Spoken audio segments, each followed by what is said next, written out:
All right, great. So this is the third workshop where we're working through the writings of some selected works by Vladimir Vernadsky.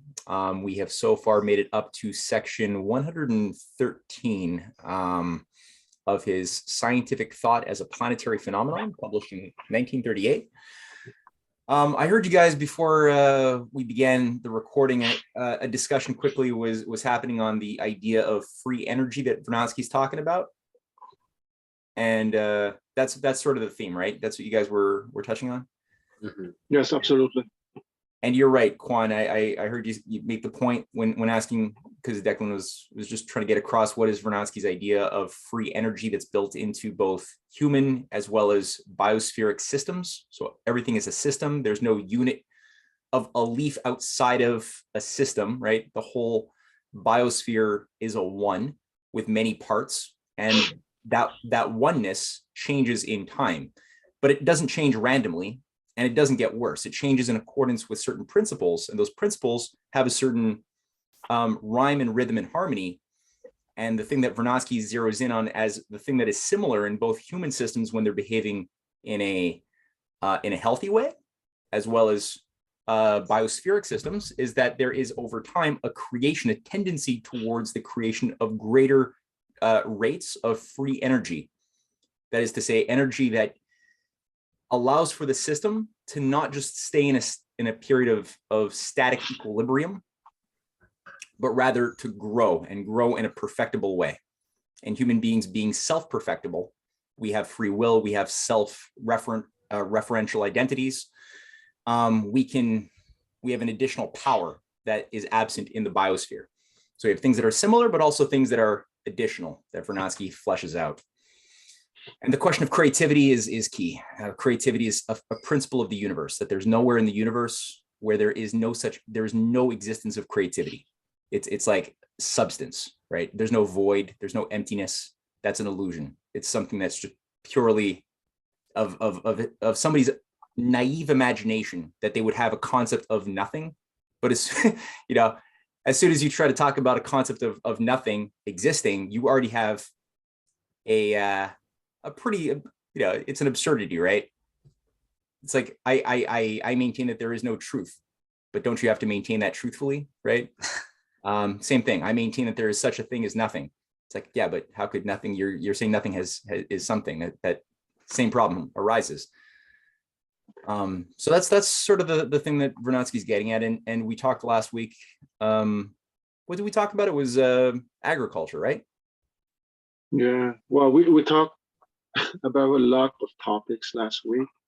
Yeah. But I would say that one of the key words would be organization, agriculture. The word was not used in Vernadsky's text, but I would call ecology. Okay, because Vernadsky was an ecologist without knowing the name, because he was speaking of urban development, of population density, of optimal use of energy, of control, of the control dimension, human creativity. All those topics are key concepts in ecology. It also, like, no limits to growth, like, so that thing really stuck to me, that he actually really saw how we're so small, but yet, the possibilities that our earth is very abundant. It's just so rich. That's what I sort of got out of last week. Yeah. No, absolutely. It's in French. It's les hommes de bonne volonté, the man of goodwill, rather than the closed system, if you want. Mm-hmm. Yeah. Yep. Yeah, and I think based on that, he's zeroing in on a science of economy again. We talked about as well the role of fire and metabolism, right? That was the key thing. That fire is akin, the transformation of how we use fire in different ways over time, giving us greater power of action right? When you burn coal, it gives you a greater power, a greater quality of heat with the coal resource comparatively to the previous wood burning resource. Still gives you heat, gives you light, but it doesn't give you the same efficiency of heat that allows you to do as much work that you could if you had coal. Same thing for the leap towards petrochemicals, or let's say today the atom, which Vernadsky speaks a lot about. And that's sort of like the metabolic power of life. So life itself also, he talks about how before the chlorophyll molecule appeared on the scene, we only had evidence of living systems that would utilize chemical energy, underwater and things like that. But it took time for the biosphere to produce the quality of the chlorophyll molecule that changed life's living matter's relationship to the sun. And all of a sudden the sun became a conduit, a driver of greater rates of change that couldn't exist in the previous system without the chlorophyll molecule. And all of the interrelationships changed accordingly. The creation of free oxygen that became our atmosphere, things like that built up in time. So we have heat, the power of the mind that makes the leaps from one set of technologies and resources and forms of fire into better forms is akin to something that we see occurring already without the human mind, but with the presence of creative thought in that inventive way, even in seemingly non-thinking systems. It's already there. So this whole Darwinian idea of it being just random natural selection and everything just being a race of the most fit against the least fit in a world of diminishing returns as a closed system, that's just absurd, according to the Vernadskyan worldview. So here, let me just do a little screen share, and I'm sure we can finish this essay today. And so next week we'll just read some words about the noosphere, which comes in right after this. And then we can shift gears to somebody else who thinks like Vernadsky, but is an American economist who worked with Lincoln. So here we are, section 114, it ends at 119. So we'll pick whoever wants to. I know, Declan, you haven't been around for the last couple of weeks, so would you like to practice your reading muscles? Yeah, I'll be fine with that. Cool. Do you want me to make it bigger? Yeah. I can do that.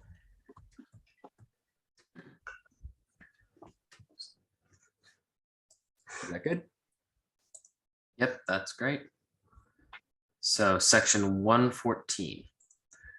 The raising of livestock, apart from agriculture, produces a tremendous change in the surrounding living nature, for it consumes food and condemns to a slow or rapid extinction large mammals, among which man selects a few species.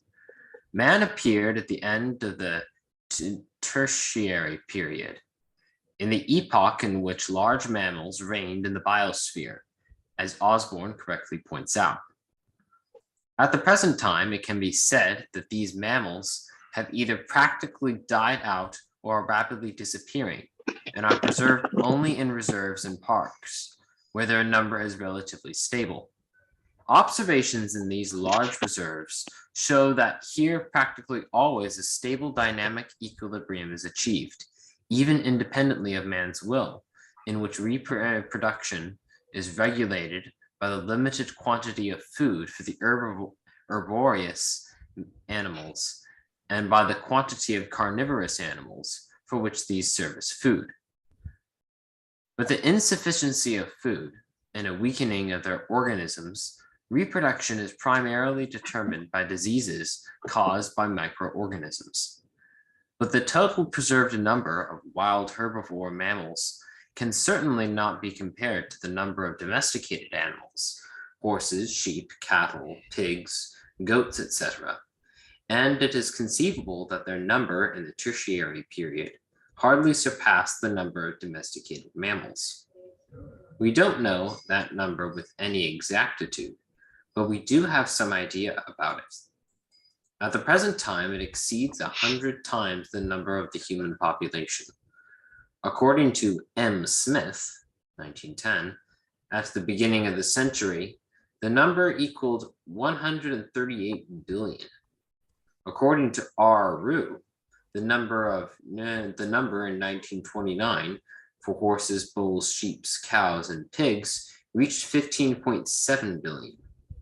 Not taken into account here, species of domesticated animals does not change the order of magnitude of the number. Thus, one might say that the expression in billions fluctuated between 16 and 138 billion, significantly exceeding the number of people. The number fluctuates sharply as it is under human control. Thus, according to J. Dufresnoy, from 1900 to 1930, the number of livestock diminished by 1/4, displaced by machinery.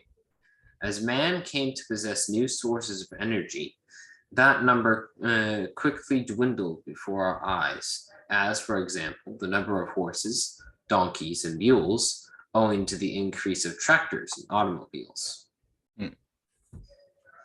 Yeah, I think it's useful to point out. I believe that he said this, although I don't remember now if it was part of the discussion we had last week or Vernadsky described it. I think he described it, how many of these domesticated animals, or all domesticated animals, don't exist in nature. They're not the effect of like some force of natural Darwinian evolution. They exist because of human beings selectively breeding certain traits out of, whether it's even apples and pineapples and bananas or corn that doesn't exist in nature.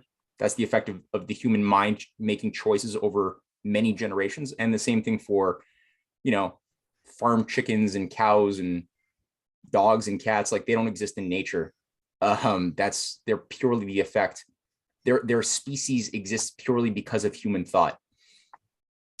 Choosing according to standards like the best or the worst, the better or the worse, So the fact that we have, at a certain point, it's like these species, there's more of them when we don't have technologies, but as we discover better forms of technology, like tractors, we all of a sudden don't need to use as much animal labor as we did when we were ignorant.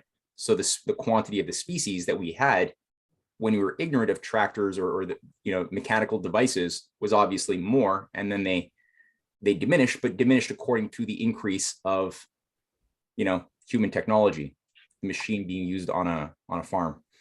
That's an interesting relationship. Mm-hmm. I think I once sent to you, Matt, a picture from like Ted Nugent, where he talks about how the number of game animals actually has increased over the past 100 years or something like that. It's quite interesting to That's see. a great irony. Yeah. What was it, Damien? Ted Nugent, who's like rock star, and he's also a hunter. He likes to post pictures of how chirons of how animals have like game animals like deer and ducks and stuff used to be at very low populations, like under 1 million, but are now drastically increased, several million, and it's quite interesting to see. Yeah, but what happened to all those domestic animals once the tractors and things took over? Like, did they just go into the wilds? No. In this case, I think he's just simply referring to the fact that we didn't need to breed them, because you have a whole system of breeding, right, according to material needs of our economy, of where we're at a certain time. And so, when farmers became more technologically advanced, they didn't need to have the same norms of breeding of your various, steers and other forms of cattle that would do work for the farmer. They instead just became used for their milk, Yeah. It's kind of like now it's humans. Well, that's the problem. Yeah, that's the problem with the fascists, is there's a limit to how much you can extrapolate rules that are okay for moderating animal life onto human beings. When you can't differentiate the qualitative difference between human beings and livestock, you run into big problems, as all fascists do when they start applying political action to a process. Yeah. like eugenics is not intrinsically a bad thing for your animals. That's sort of what we're talking about, right? The better breeding of your livestock. We want to have certain cows that have certain attributes. But when you start doing that for for children, yeah, things fall apart. Mm-hmm. Shall I continue? Sure. 115. The appearance of livestock in agriculture was established at various times and in various locations within the span of 20,000 to 7,000 years ago, gradually increasing in intensity as we approach our own era. The transition from the nomadic, migratory, hunting and food gathering phase to our present settled mode of life based primarily on agriculture occurred at various periods in the boundaries of the uninhabited zones of the temperature latitude stretching from the present-day Morocco to Mongolia. This was possibly the result of climate changes after the retreat of the last glacial cover and the weakening of the pluvial period of the Pleistocene. I kind of wish I had a timeline here sometimes. Yeah, me too. 7,000 or 8,000 years ago appeared the first powerful states based on agriculture and the first large cities. This provided man with the possibility of unimpeded reproduction with only minor interruptions. Here we established the urban civilizations of the Celtic and the Berber states and their predecessors in Egypt, Crete, Asia Minor, Mesopotamia, northern India, and China.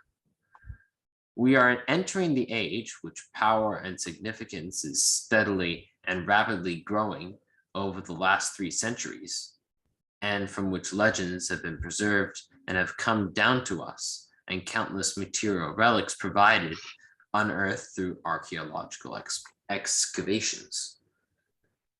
You might say that within the last 5,000 to 7,000 years, the continuous creation of the noosphere has proceeded apace, ever increasing in tempo, and that the increase of cultural biogeochemical energy of mankind is advancing steadily without fundamental regression, albeit with interruptions continually diminishing in duration. There is a growing understanding that this increase has no insurmountable limits, and that it is an elemental geological process. Cool. Any thoughts or questions there? Well, it's kind of interesting. 7,000 to 8,000 years ago was the first powerful states. I never heard that one before. Usually you think about like 4,000 BC is like the beginning of recorded history. Yeah, Yes. well, I think they just not recently, but they've uncovered a lot of artifacts that have gone way back. Kwan, I had someone who identified with an 8,000-year-old shaman from China. Yeah. So Yes. that I found that interesting because, like you say, this only goes 5,000 years, and then all of a sudden now we know it. I mean, advanced civilizations were 7,000 to 8,000 years ago, and even maybe before that. Yeah. Well, according to classical archaeology, we have cultures 8,000 to 10,000 years old, like the Hongshan culture, for example, in China, is about 8,000 years old, counting from present day. But I would not call these great civilizations. Those were agricultural communities starting the process of agriculture. And in certain cities of the Middle East, like Aleppo in Damascus, for example, Aleppo is 8,000 years old. Damascus is maybe 7,000 years old. So the first states still happen in the Middle East. in terms of what we call city-states. And what is interesting from Vernadsky, that he was writing in the 30s, if I'm not mistaken, or end of the 20s. 1938. 38. Okay, so he was writing in the 30s. He was quite informed for a guy of his time, because the notion of the first city-states going back 8 to 10,000 years is rather a notion maybe prevalent in the last 30 or 40 years, not during his time. During his time, it was still the oldest cities of Mesopotamia who were considered the oldest cities on Earth, and was given in general 5,000 years as age, if you want. What I think is the most important thing is the quality of thinking in terms of Vernadsky's method of looking at human systems and the biosphere and the universe as a process that's vectored towards a moral qualitative law. So all quantity, he likes working with, he tries to quantify things as much as possible, which is sometimes very difficult to do. Yeah. But even more important, because sometimes, you know, he's using 1930s figures as well. So sometimes even there, he's like a little off on one thing or another as far as quantity, but the quality of him always trying to get across that there is, for example, in that last powerful paragraph, that that the creation of the noosphere is continuing with an increase in tempo, so that the noosphere, which is the sphere beyond the biosphere, right? It's how the biosphere is increasingly being shaped by the noosphere. Before human beings appeared, there was a certain set of standards and tempos within the biospheric cycles. But then with human beings, as we pointed out, you know, there's all of a sudden new species like cows and pigs and dogs and chickens and apples and broccoli and all of these things just didn't exist before humans started selectively creating through thought.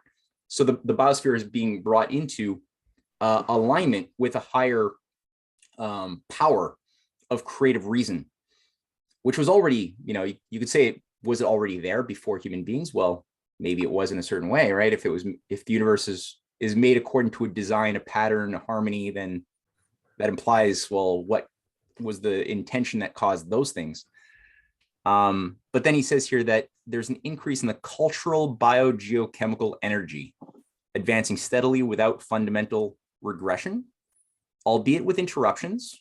So I guess he's referring now to like the collapses of civilizations. We have moments of dark ages.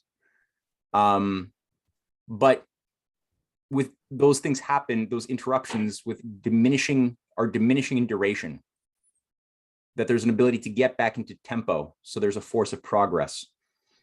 And that's something which, again, modern ecology science has been wired to find this completely offensive. The idea that there is a built-in force of progress is something which will drive people who've been indoctrinated in the academic system. It'll drive them nuts to hear that, because progress implies, you know, better or worse. These are all supposedly subjective values. You can't say that there's such a thing as better or worse, you know, better for whom. Cannibalism might be better for somebody depending on your culture, and not as good for somebody in another culture. And so people get very confused. Yeah. I would say that maybe there has been a deliberate choice in the so-called modern thinking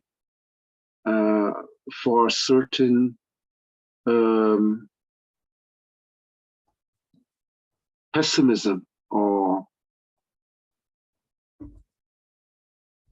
forgetting that the natural laws, I would say, and not accepting that the natural laws are necessarily for more complexity.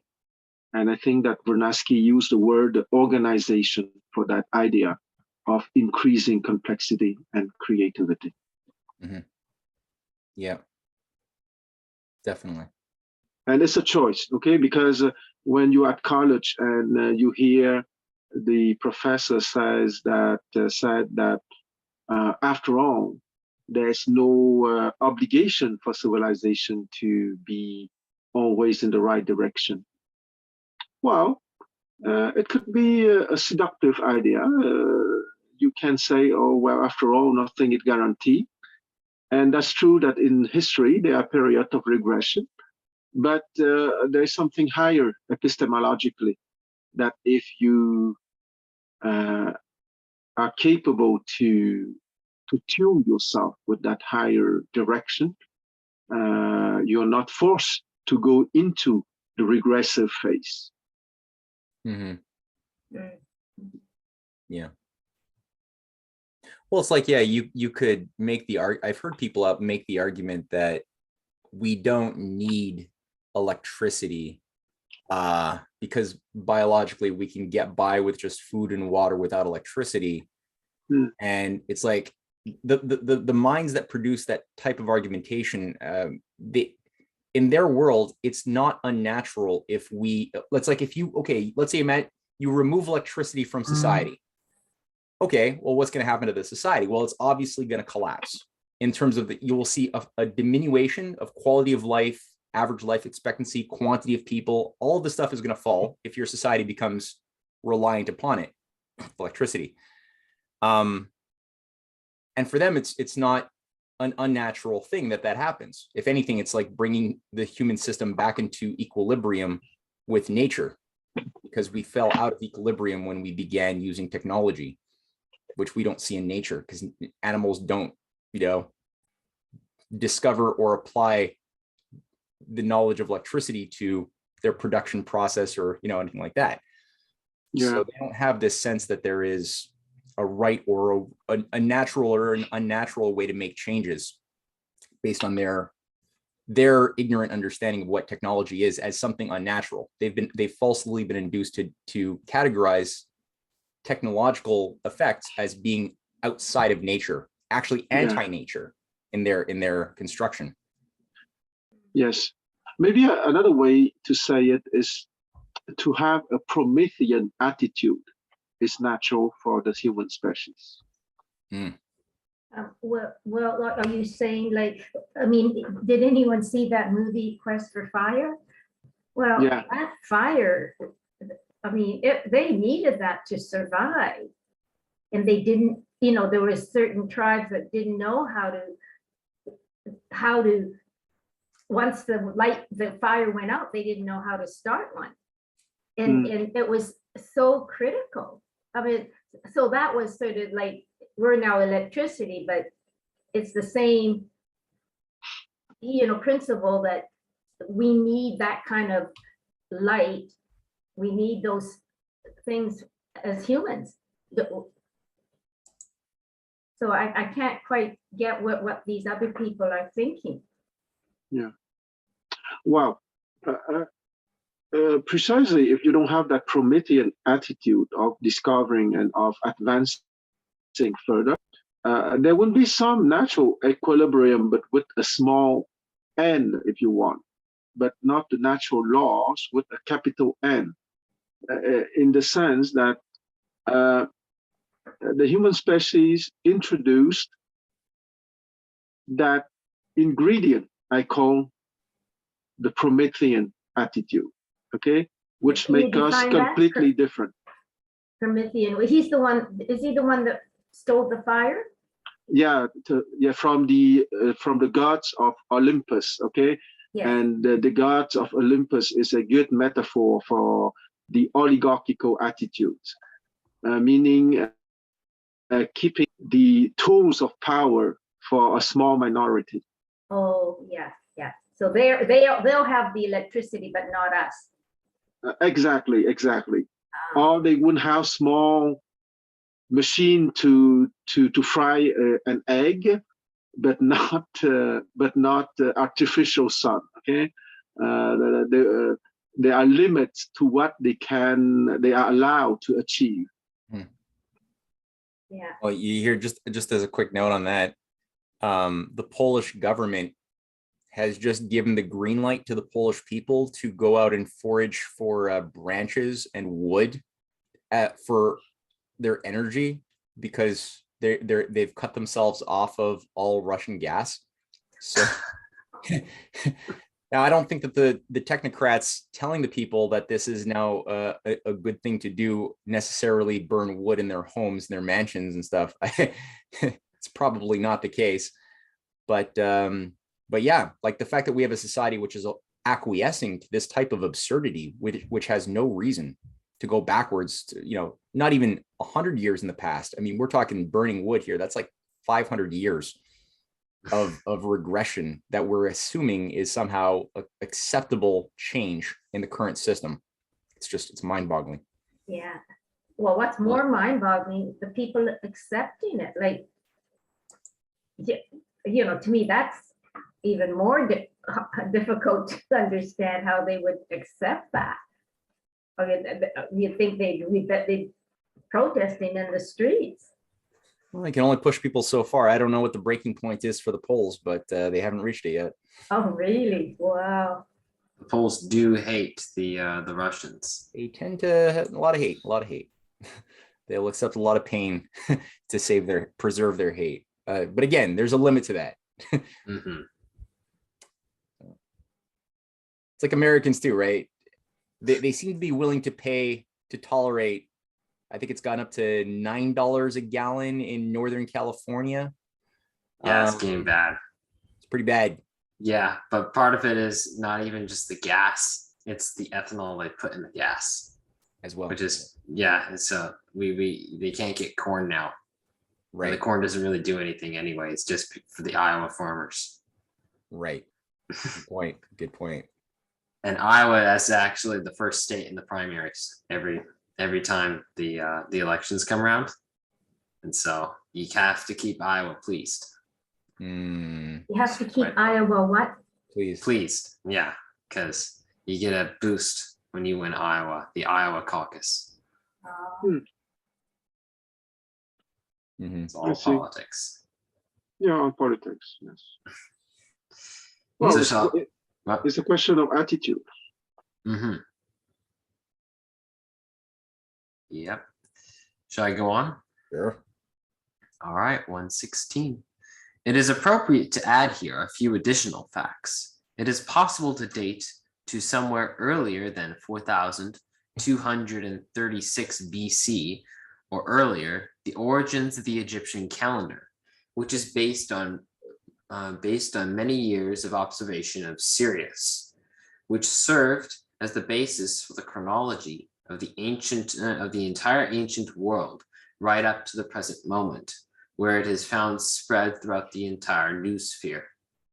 Even before that, somewhere between 5 to 4,000 BC, there existed an urban culture in India, Mesopotamia, and Asia Minor with such a level of technology, which we even as recently as a few years ago did not suspect, encompassing a population numbering perhaps in the millions. At the end of that period, around 3000 BC, began a shift towards using animals for transportation. And in the course of the next 1500 years, this rapidly expanded and included oxen, camels, and horses. Around 3300 BC, in the temples of Mesopotamia, written script was being used.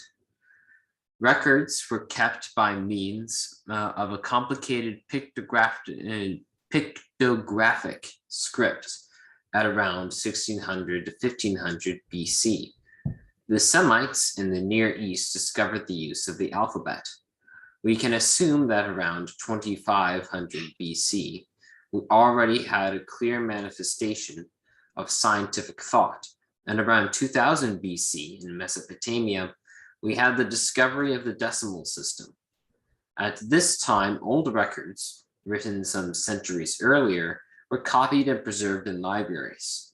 Between the 15th and the 16th centuries BC, we noted wide-ranging exchanges in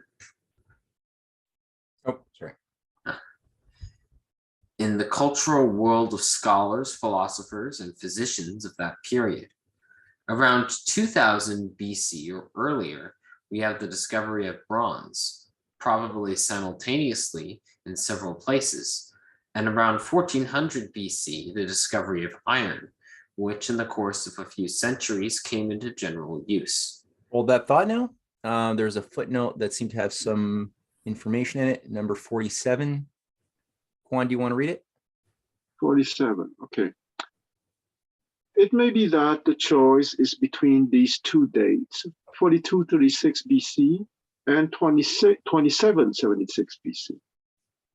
From what we know now, taking into consideration the growth of studies in history and archaeology, it appears that the first figure is the correct one.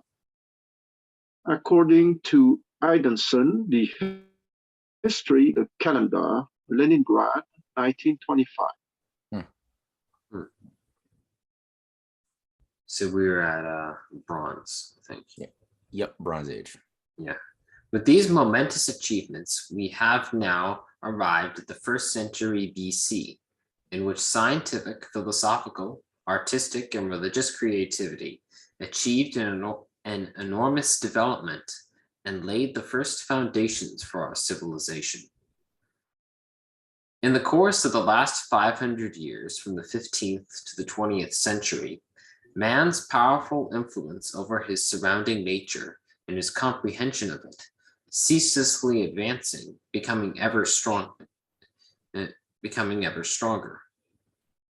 In this period, the entire surface of the planet was embraced by a single culture, the discovery of printing, knowledge of all earlier inaccessible areas of the globe, the mastery of new forms of energy, steam, electricity, radioactivity, the mastery of all chemical elements and their utilization for the needs of man, the creation of the telegraph and the radio, the penetration into the earth to the depth of a kilometer by boring, and the ascension of men in aerial machines to the height of more than 20 kilometers from the surface of the earth, and of medical devices to a height of more than 40 kilometers.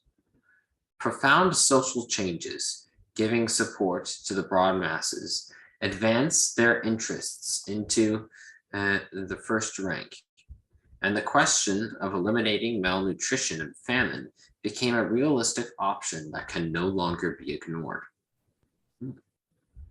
The question of a planned unified activity for the mastery of nature and a just distribution of wealth associated with the consciousness of the unity and equality of all peoples, the unity of the new sphere, became the order of the day. It is not possible to reverse this process, but it bears the character of a ruthless struggle, which, however, is grounded on the deep roots of an elemental geological process, which may last 2 or 3 generations or more, although it is hardly probable, judging from the tempo of evolution in the last 1,000 years. In that transitional stage, amidst the intense struggles which we are now undergoing, it would as well seem less likely that there will be any protracted interruptions in the ongoing process of the transition from the biosphere to the new sphere. The scientific grasp of the biosphere, which we now observe, is an expression of that transition. Its non-fortuitous nature and its connection to the structure of the planet, its outer envelope, we must later subject to a possibly deeper, thoughtful, logical analysis in considering an understanding of biogeochemistry. And all the above exposition is the result of precise scientific observation. And insofar as this was faithfully done, it ought to be considered a scientific generalization. It is a scientific description of the natural phenomenon without the assumption of any hypotheses, theories, or extrapolations. Good. He was sounding a little bit socialist there. In what part? Well, when he was talking about redistribution of wealth. Yeah. And stuff like that. Yeah. But I would say that redistribution of wealth sometimes could only mean a good education system open to all. Yeah. And I would say that there's nothing socialist in the fact that the government guarantees a good education system open to all, to the son of the billionaire, to the son of the doctor, to the son of the engineer, and to the son of the non-specialized worker. I would say that that is probably the most important factor in the redistribution of wealth, and not only sending checks to people. Yeah. Yeah, I think it comes down to that question of equal outcome versus equal opportunity, right? Like if you're a technocratic mathematician trying to reorganize society according to some mathematical sense of equality, then you might just you'll force it onto the system in an unnatural way, to the point that you celebrate mediocrity, right? And you even diminish people who have talent and should be in a better position. Everyone is sort of like smothered. And what's that old saying in the oh, I forget the saying how it goes, but yeah, you just get rid of all individuality. Whereas, yeah, if you like you were saying, Quan, if you provide an equal opportunity for everyone to express their talent, obviously there's going to be changes happening, but lawful sorts of changes, from a less equitable to a more equitable system, but not equal, like more harmonic versus, I like the idea of harmony versus equality, like a harmony Absolutely. versus like an equality of parts. It's one's more mathematical, one's a little bit more qualitative. Yeah, an open system, meaning that new people can get into a certain group, if you want, rather than the children of the people already in the inner circle, if you want. Well, there's a name for that: meritocracy. Right. Do you think 500 years ago was sort of when the common man was now with that printing, that was the kind of where he, it wasn't just in the hands of a few, but that's the start of the, more of the common man being a very important part of the ongoing noosphere. Yeah. It was a big watershed, I think. Well, couldn't you argue that the common man's always been important? Like you look at like the plebeians and the patricians, and when the plebeians weren't represented, they stopped working, and all the patricians didn't have anybody to work in their farms, so they had to give them representation. That was ancient Rome stuff. Yeah.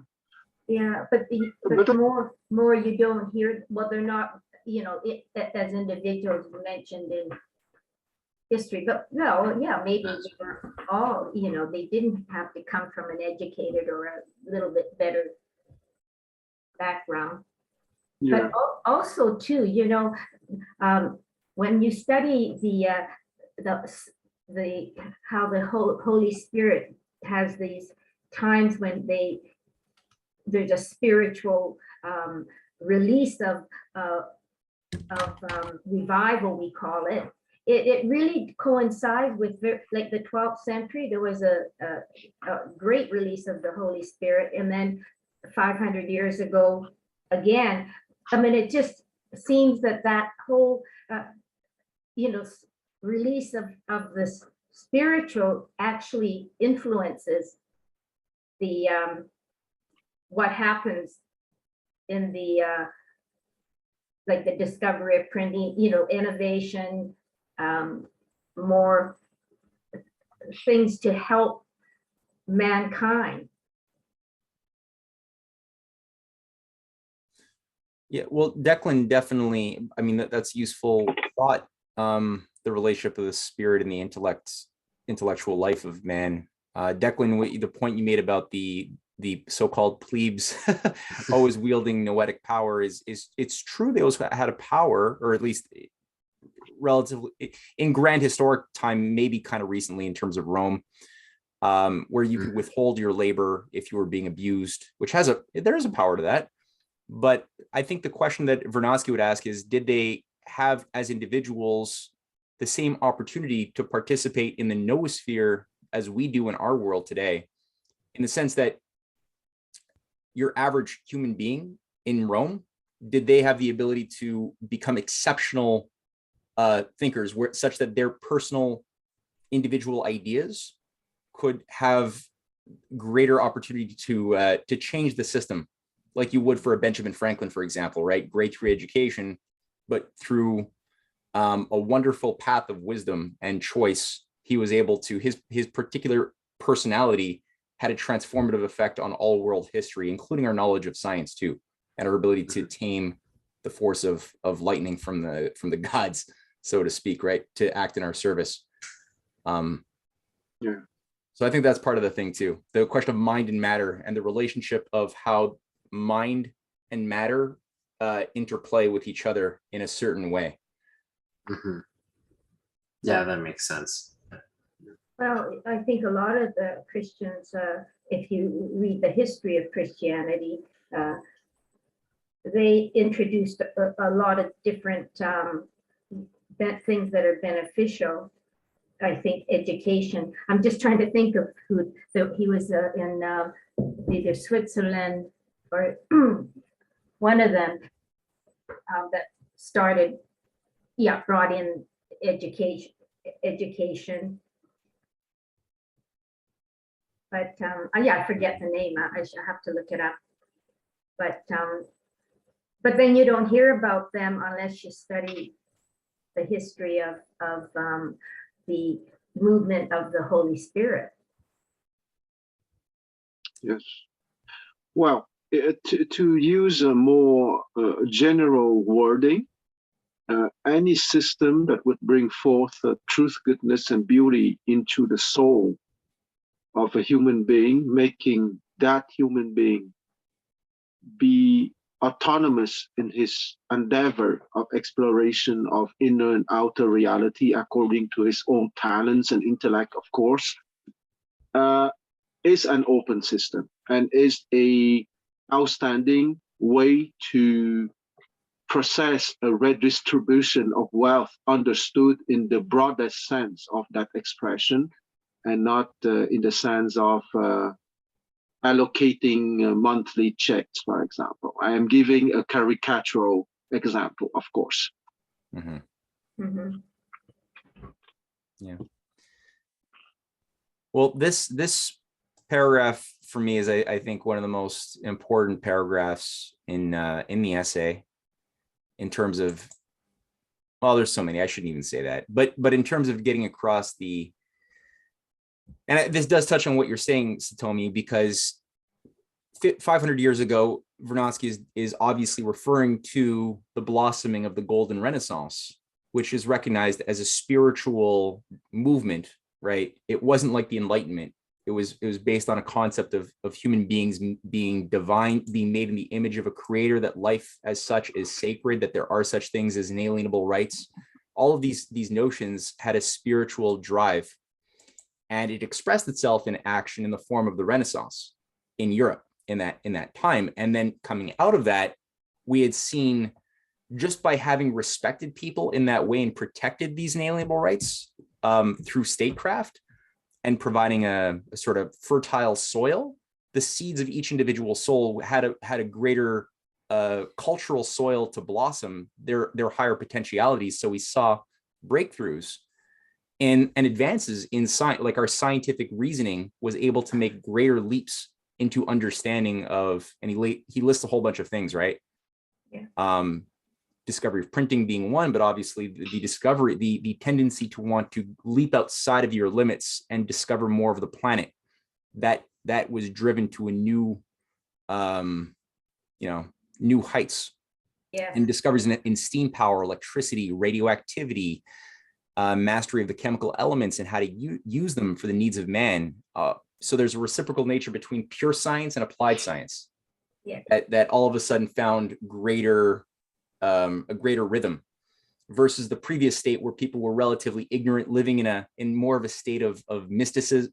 I mean, there's good mysticism, obviously, but I mean, there's a certain sense of just living in mythology and not having those types of concepts give you a power over nature to have a greater power to do things for people versus the type of quality of mind you get from having real knowledge of a process, which is always perfectible.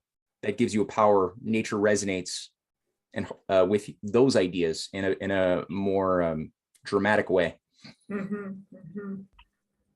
that 500 years ago, gosh. Yeah, things took off. And that's the point again, where a lot of the modern academic ecologists say that we really went awry.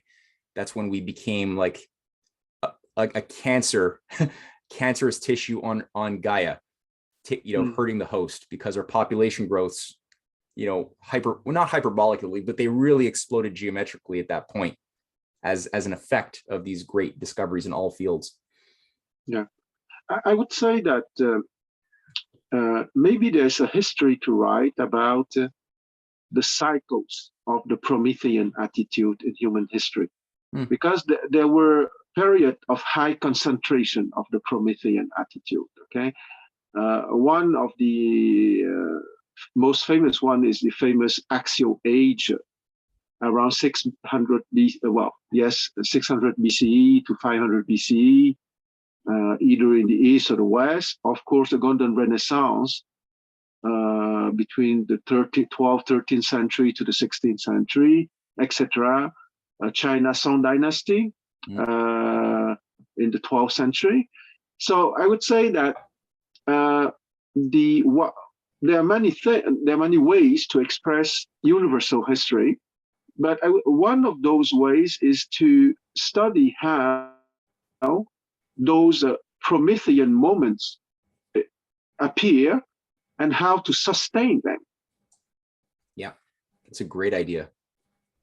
That would be great to have like a comprehensive evaluation of those moments to learn from. That's and also to learn like where they went awry, like where in every culture that had this blossoming that expressed itself in its own beautiful cultural way. It's the same constant characteristic being awoken, and we have all of these examples of these cultures having this subverted by an opposing oligarchical influence, right? That denies this character of human goodness and the resonance of the human to the universe in it as a good thing.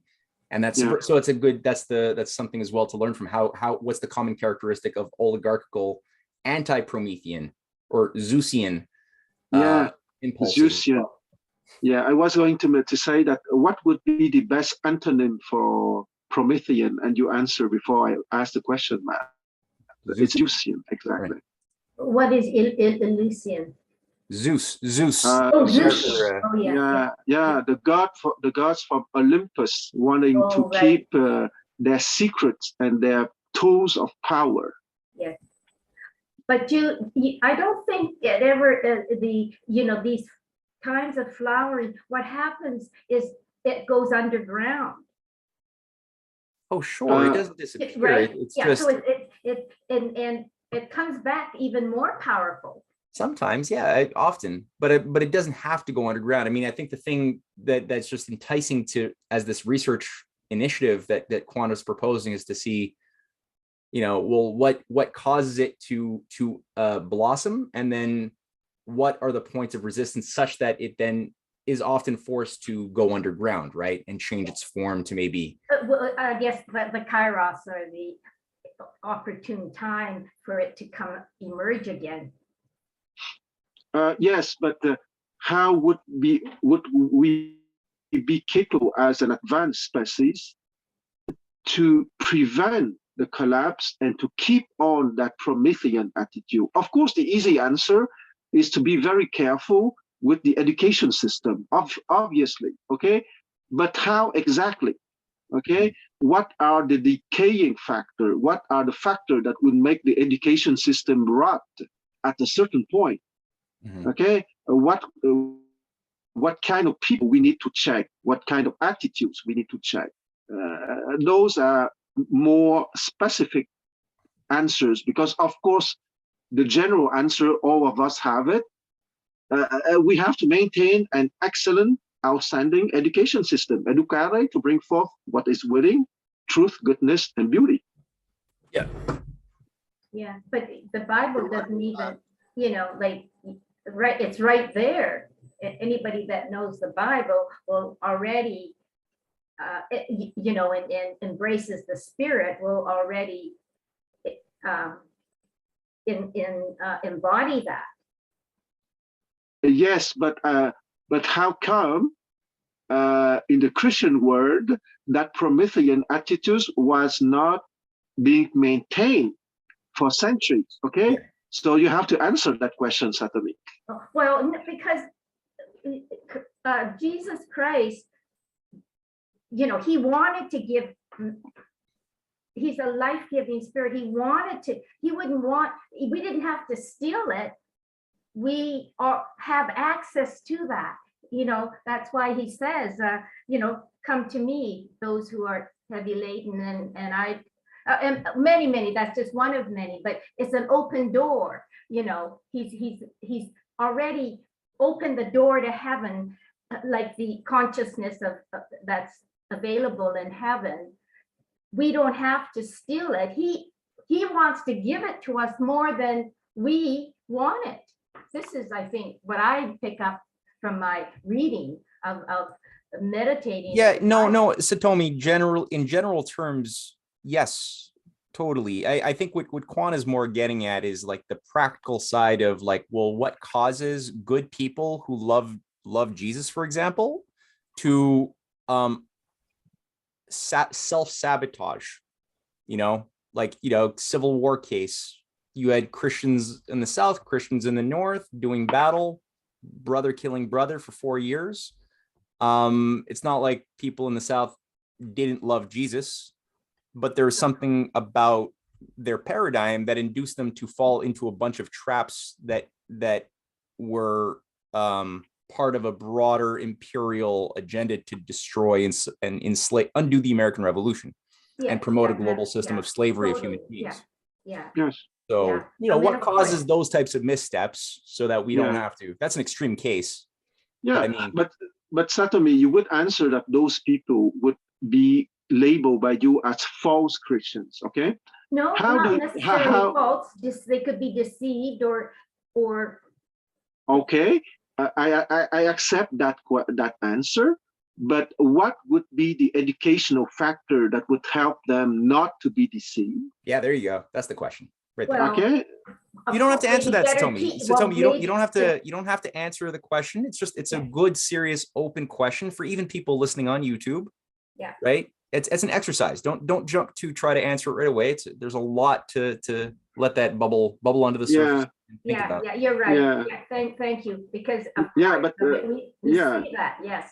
Well, Satomi, if it can give you some consolation, the Christian world is not the only one having of collapse because they did not manage to maintain a continuous Promethean attitude. I can guarantee you that in the history of China, of Asia, that going off of the Promethean attitude happened many times, and that's a question for universal history and not only for the Christian world.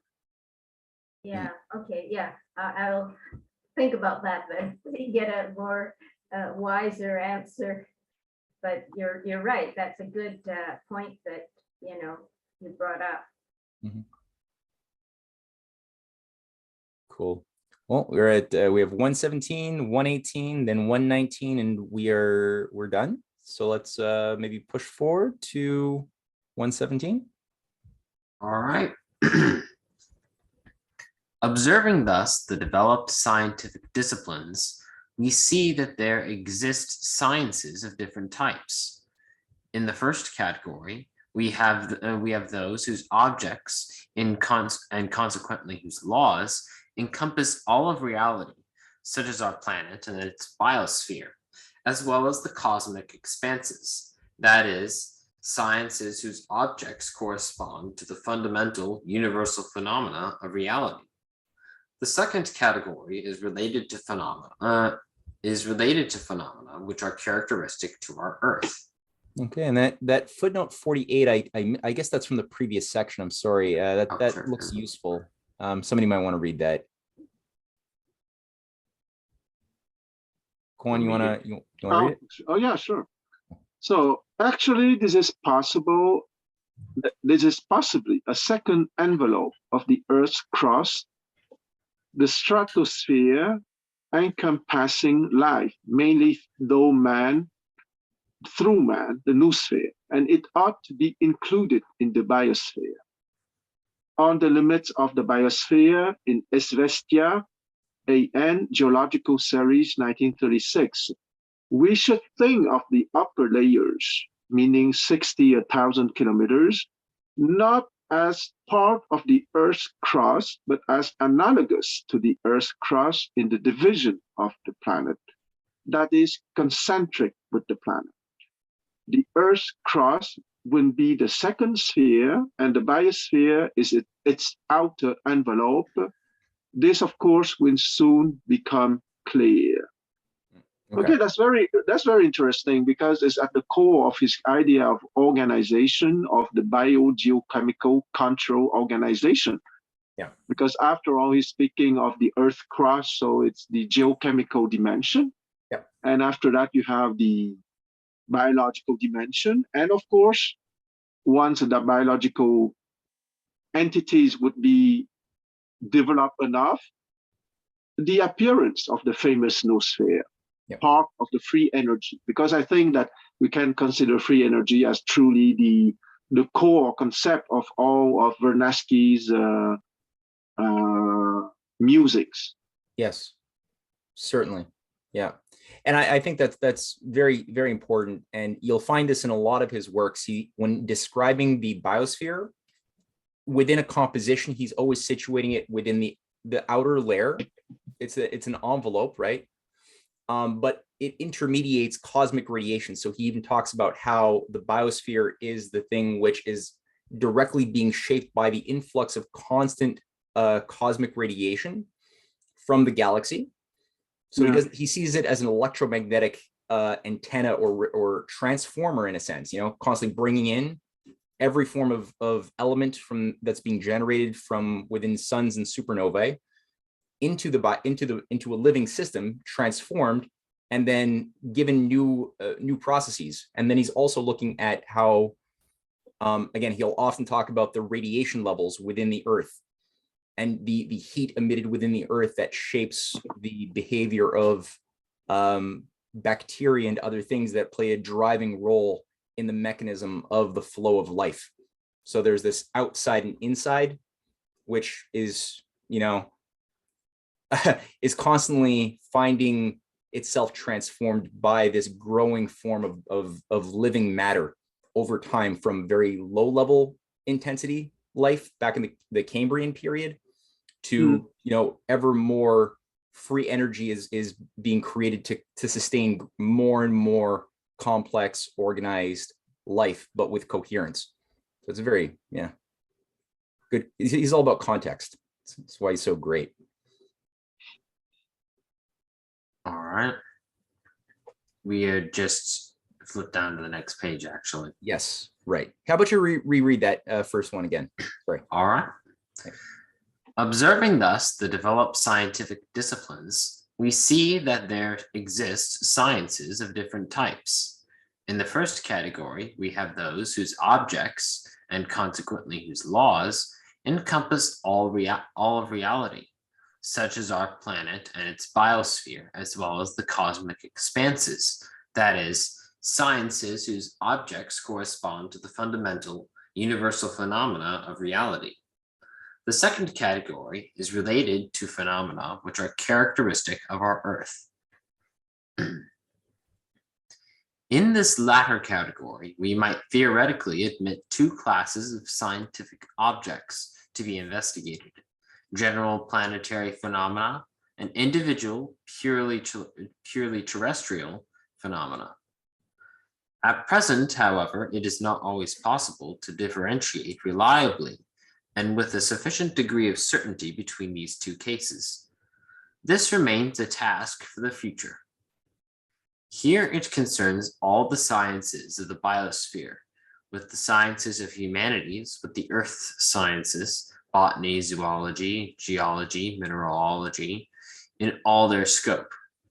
Considering such a condition of our knowledge, we can distinguish an expression of the influence on the structure of the noosphere of two areas of human thought. The sciences common to all reality, physics, astronomy, chemistry, mathematics, and sciences related to the earth, biological, geological, and humanistic sciences. Sounds good. Okay. Logic occupies a special position in the most intimate matter connected into human thought, embracing equally all the sciences, both the humanities on one hand and the mathematical sciences on the other. Actually, it should be included in the realm of planetary phenomena, because only by means of it is man able to understand and scientifically grasp all reality, the scientifically structured cosmos. Scientific thought is both individual and social. It is inseparable from man. Not even in his deepest levels of abstraction can the individual transcend the realm of his existence. Science has a real existence, and like man himself, is most closely and inextricably bound to the noosphere. The individual is obliterated, decomposed, when he goes beyond the logistical grasp of his intellect. Logical grasp of his intellect. But the mechanism of understanding, tightly linked to speech and concepts, the logical structure of which is complex, as we shall see, observe the digression on logic at the end of the book, does not encompass the totality of man's knowledge of reality. We see and we know, but we know in an everyday, not in a scientific way, that creative scientific thought transcends the bounds of logic, including logic and dialectics in its various forms. The individual, in his scientific accomplishments, bases himself on phenomena which are not encompassed by logic, however broadly we understand that term. Intuition, inspiration, the basis of the greatest scientific discoveries, proceeding and operating further in a strictly logical manner, is not brought forth by either scientific or logical thought, nor is it connected to words or concepts in its genesis. With regard to this fundamental area in the history of scientific thought, we are entering into a realm still not fully grasped by science. But not only can we not take it into consideration, rather we must increase our scientific focus on it. At present, this area of philosophical speculation is somewhat clarified, but in general still finds itself in a chaotic state. This area has been investigated with greater interest and depth in Hindu philosophy, both ancient and modern. Here we have attempts to delve into this realm, barely touched by science. How far it will conduct human thought and give it a direction, of this we have no definite knowledge. We only see that a large realm of phenomena, which possess a rigorously lawful, most intrinsic relationship to the social order, and ultimately to the biosphere, even more to the noosphere, namely, the world of artistic creation, is not reducible in any meaningful way in any of its parts, for example, in music or architecture, to verbal representation, and yet it exerts a great influence on the scientific analysis of reality. The mastery of this cognitive apparatus, little reflected by logic, is a task for the future. Mm-hmm. I think it's time to read. Oh, sorry, did I interrupt you, Paul? Look, I'm an observer here at the moment. I'll happily make comments as we go along. First of all, thank you, Matthew, for sending me the invitation. My superannuation payment comes through at the end of this month, so I'll actually buy a subscription at that point. Look, there's a lot that I could comment on, but for the moment, I'm just listening. Okay, thank you, sir. So I was going to say that I will read note 49 because I'm absolutely excited by the paragraph Declan just read. And note 49 is in relation to that. So to avoid any misunderstandings, I should explain that I have here in mind not some theosophical quest, which would be far removed from contemporary science, as well as from contemporary philosophy.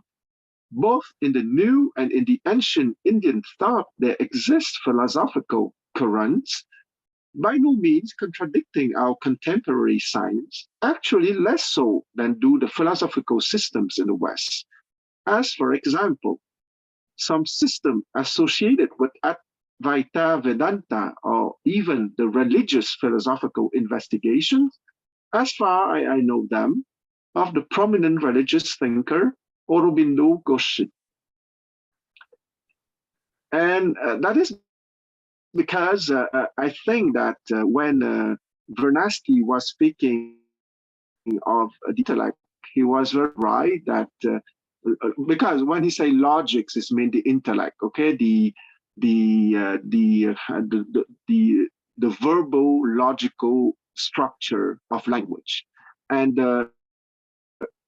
he rightly wrote that the intellect has, or the logical dimension has its utility, but cannot express or be used as a tool to help man to grasp the totality of reality.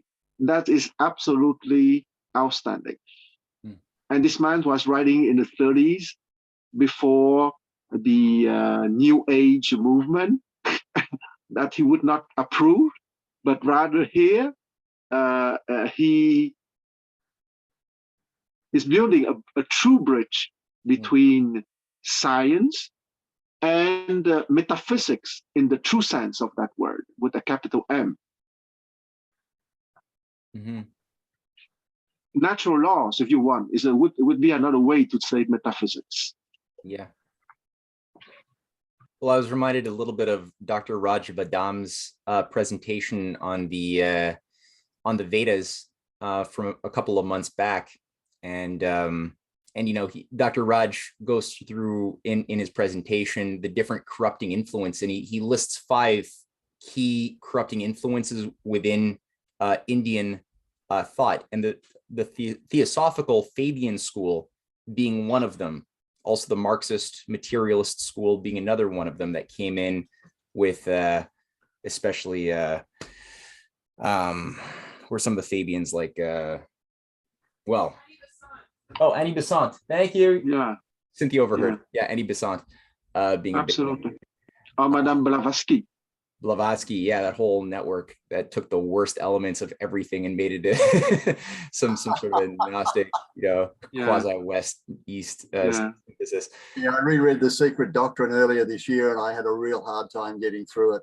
Yeah, real hard time. Yeah, Wax is some. Well, then you realize that she's not actually saying it. Like, anyway, yeah. But then there's this like current of real substance as there as well, which a lot of Westerners, they throw out the baby with the bathwater, and I know I did for a long time too. I was thinking, oh, there's so much evil use of Hinduism. I'm like, for a while I was, for a few years I was like, yeah, it's just intrinsically corrupting, and it took me a while to actually open my mind again and realize, no. I'm looking at these these terrible people who are just like, again, trying to pull the worst out of it and use it for evil ends. And I'm not looking at it unto itself, because how did this culture survive for 5,000 years, producing some of the most beautiful art and poetry and music? I mean, it's got to be something good there, right? Yeah. And, well, I think that we should. Cosmic war. What's that, Paul? And stories of flying machines and cosmic war. Yeah. Years and years ago. Yeah. Probably all older than most of you here by a long way. I'll be 70 this year. I remember reading the Mahabharata in my 20s. Not understanding much of it, but my one takeaway was, boy, these people have imagination. How could they have dreamt up all of this stuff that didn't exist back then? I mean, that's the premise that you start with, or at least the one that I started with. And the stories, you know, the battles, the weapons, the flying machines and everything like that. It's like, it's taken me a long time to understand that there is a prehistory to that. I'm not saying that it's all necessarily true, but neither is it simply the product of an overactive imagination. There is a history behind the stories, the tales, the cosmic war itself, whatever, or cosmic wars. You know, and somebody was suggesting, I think it was Quan, I'm sorry, I don't know everyone's name, the link between you know, metaphysics and you know, the science, etc., that needs investigating. It's one of, I don't want to say it's a preoccupation, but it's certainly one of my areas of interest, linking different areas of knowledge that do seem to be, in some ways, with some people, some writers, researchers, reinvestigating an awful lot of that stuff and actually finding that there is something worth looking at, because our understanding of things, let's take the world of science and physics, for example, as our understanding of physics has grown so much in the last 100 years, when you go back and you read some of the Hindu classics and many other ancient metaphysical classics, whatever, there are hints of a kind of physics that may have existed. People writing about it might not have understood it in the depth that we might today. But in the same way that, you know, Tesla, for example, you know, nobody can explain where or how he came by his knowledge. And part of the reason for that is that most of his notes were confiscated on his desk by the CIA. So we look into the mind of a man like that and wonder where it comes from. And there's plenty of speculation about, you know, contact with extraterrestrials or whatever. But he's touching on a physics, working with the physics. He did more than touch on it, that's for sure. With a physics that I know of certain writers, one in particular, Dr. Joseph Farrell, who touches on that kind of physics based on his reading of very, very ancient documents and puts together some pretty wild speculations on the basis of that. But the speculations are based on really, you know, a kind of a solid science, if you accept some of the premises, scalar physics and stuff like that, which I just find fascinating. I really do. Well, definitely the work that Vernadsky is trying to do is find an organic way to unify what many people have compartmentalized into branches of research that don't overlap, and to the degree that we permit them not to overlap, we will not make progress in any of them in a qualitative way.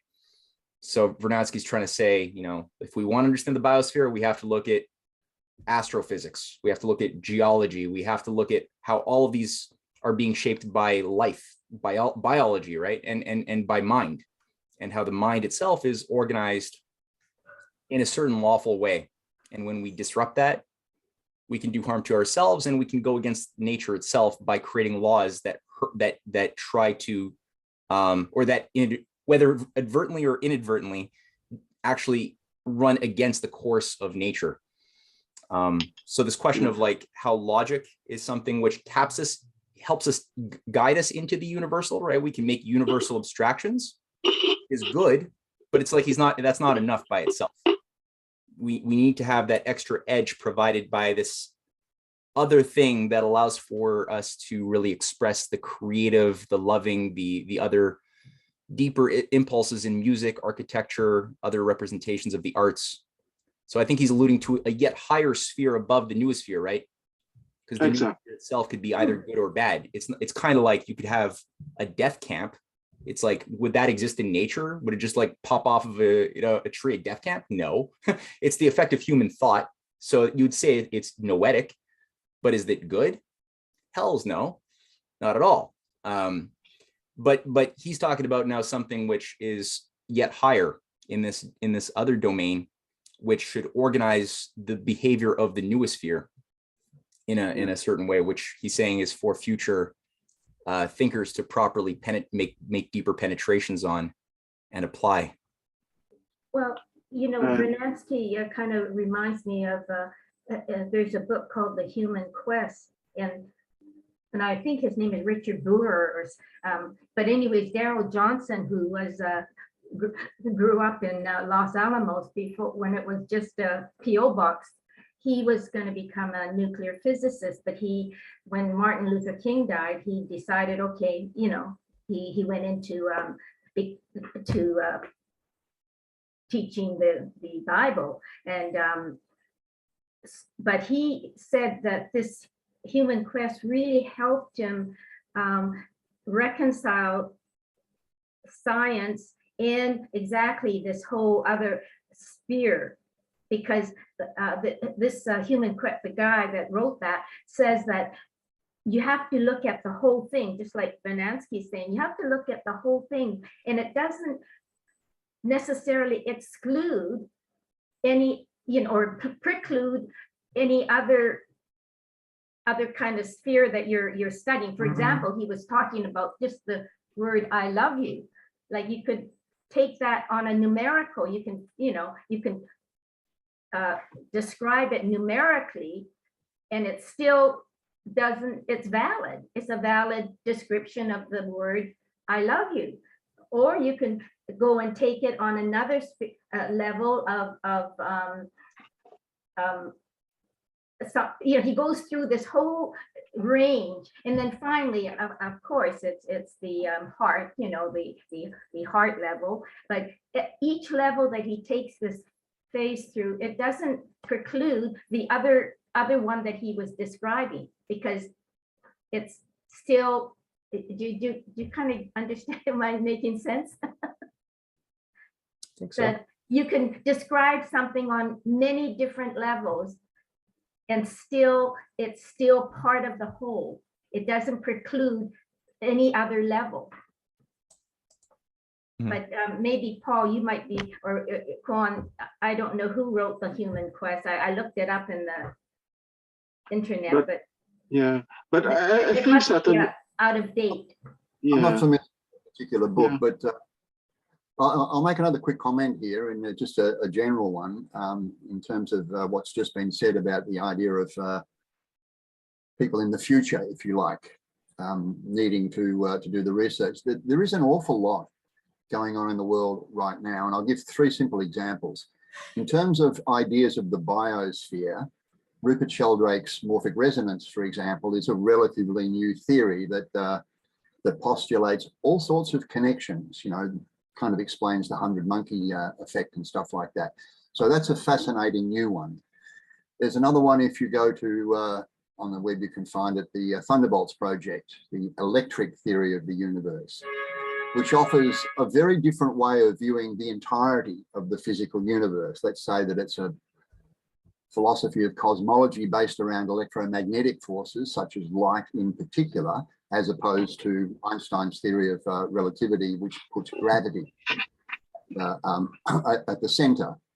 I find that one fascinating because, you know, there are a couple of presentations that are up there on their site. One to do with a lot of what's been going on in the last 15 years in terms of investigating comets and asteroids, you know, and the space probes that have been going out there and literally landing on them. And the premise of mainstream science that says, oh, when we get there, we expect to find this. When they get there, they find something completely different. And yet the people from the electric universe theory, they make predictions before the space probes get sent off, saying, oh, when you get there, you're going to find this. And their predictions come true. And the third one, which again, I don't want to say it's all encompassing, but it is one that's out there in the, you know, it's grown out of physics. The idea of, what's it called? I'm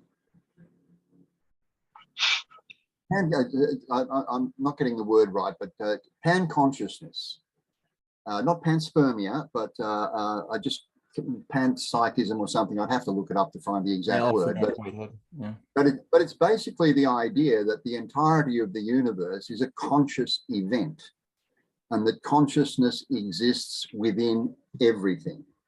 I mean, the idea, it's been postulated by many people now that human consciousness, the brain, is nothing more than a receiver, and that consciousness exists, it doesn't exist locally. It's not inside your brain. Your brain taps into a human consciousness that is actually out there, and we make connections with that consciousness from the moment we're born, and depending on how far you're willing to go with ideas of immortality. I mean, Hindu philosophy and reincarnation and everything like that, and we are immortal. We make contact with that eternal consciousness, if you like. It's again, when I say it's relatively new, it's been out there for some years now, and particularly amongst, I don't want to just limit it to quantum physicists, but for physicists that have been looking at the micro scale as opposed to the macro cosmological scale, and trying to find the processes of unity, an explanation, if you like, for the processes of unity that they see at that fundamentally small scale. I'm thinking of guys like Nassim Haramein and quite a number of others. He's certainly not the major one, but those three areas are relatively new, but from what I can see anyway, they offer not just the questioning, but the idea of the creative mind at work. When we see anomalies in the explanations that we're expected to believe, the more formal studies, etc., that we might have done at universities, and cultural context of all of that. When we find anomalies that cannot be explained, it's fascinating to see what pops up. I mean, this sort of goes to a lot of what I've heard you say, Matthew, about human creativity is one of the driving forces of the entirety of history, and I certainly agree with that. And if ever we're going to solve our problems, however myriad they are, and what areas we're looking into, it's that creative aspect that in the end will either make or break us. So I do find it fascinating, as I say, that there are alternative ideas out there at the moment, some of which are gaining traction, and obviously they will lead to even more alternative ideas. And it's that interplay of the ideas that do change thinking, those that are allowed to rise. I mean, one has to ask, you read most contemporary books on physics and science, for example, and you'll find, Nikola Tesla is a bloody footnote in most of those modern texts. But the world that we live in, for example, just think of every single electric machine on the planet, electric motor or whatever, wouldn't be there but for the work of Tesla. And his work was so much more than just that, but it was shut down. And possibly, I could even mount an argument, or I could suggest it's possible to see that he was shut down because a lot of the physics that he was talking about is quite dangerous. Scalar physics in the hands of the wrong people. We're talking about weapons of destruction that make a hydrogen bomb look like a firecracker. Yeah. Well, Paul, that there's still a generator that Tesla installed in 1897, and it's still working in mint condition in Sandon, BC. Look, there's a lot of stuff about Tesla that is hidden in the depths of history, if you like. Yeah, but just to think that it's still operating, it's still supplying electricity. Oh yeah, well, Tesla's understanding of physics and his legacy is profound. As I said, we live in a world, what we're doing right now, the electronics of what we're doing right now. I'm sitting here in a place in Manila in the Philippines, and I know Matthew's in Canada. I'm not sure where everyone else is, but the mere fact that we can come together and have discussions like this, all the time, that is predicated on, just something as simple as using AC current rather than DC current, for goodness sake. That comes from Tesla. Yeah. Wi-Fi, radio. Definitely. Well, I think that sort of gets us at the essence of science, like what Vernadsky refers to when he says scientific thinking is like, there's somebody who could look at this phone and they just see something I buy from the store. And that is not scientific thinking, right? That's consumerist thinking. That's not productive, creative thinking. That's the reason why we're in this problem. They're like, oh yeah, food comes from the grocery store.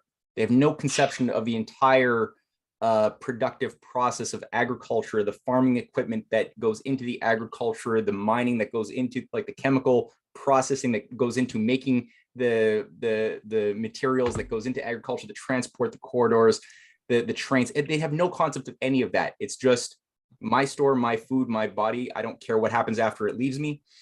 And so it's very one-dimensional, whereas scientific thinking is somebody who sees that whole complex of interrelations, right? That there's millions of people's lives and billions, countless trillions of ideas of lives gone past, whose ideas accumulatively have given us the ability to have this, complex, device in our hands and have this liberty. So it's always people who look at the process underlying the surface appearance of things that are thinking in a way that gives you that extra edge. Which is what the oligarchy works very hard to craft education systems that obstruct our mind's ability to think and process. And instead, we tend to think in terms of object fixation, right? I want to label and describe and maybe break something down to its parts, but not the people's minds are not tuned to look for what is the purpose of something, right? Why is something to what end? Because that's what gives you the power, and also the power to see life. I was about to qualify one of your remarks about scientific thinking and simply say, as far as we are allowed to pursue it. Mm-hmm. And then you went on to make the comments about, the oligarchy that intrudes into our lives in such a big way in the world these days, that parasitic force that's been there forever. Long time. Yeah. So yeah, to see the biosphere not as a finished state of equilibrium, but rather a state that's in a process of creative becoming. That's a really valuable edge, and to see it part of a cosmic process and not just part of like this one planet as a closed system, but the biosphere itself is a cosmic thing. It's like the weather, right? There's no weather. There's, of the Earth, at least, it doesn't mean anything. The Earth is a part of a system, and there's weather and climate change happening on Mars and the 64 planets of Jupiter, the 38 planets of Saturn, satellites. Like there's climate change happening in every single planet and in other star systems too. So people have to think about things in a much more top-down way in order to actually not only make discoveries, but also cut through a lot of the lies that are holding us back or getting us to acquiesce to our own destruction. Yeah. Can I give another simple example here of what you're talking about, Matthew? Sure. And this is the topic of astrology, which, when you look at it from an historical point of view, just about every ruler that we read about, the guys that sit at the top, the born to rule, the blue, etc., have always had astrologers. You go back to ancient Sumer, you'll find that they talk about astrology as a developing science, and they say ancient Sumer, first supposed civilization that we know anything about because they're the first ones to have written their stuff down, that their astrology is based on hundreds of thousands of years of observing.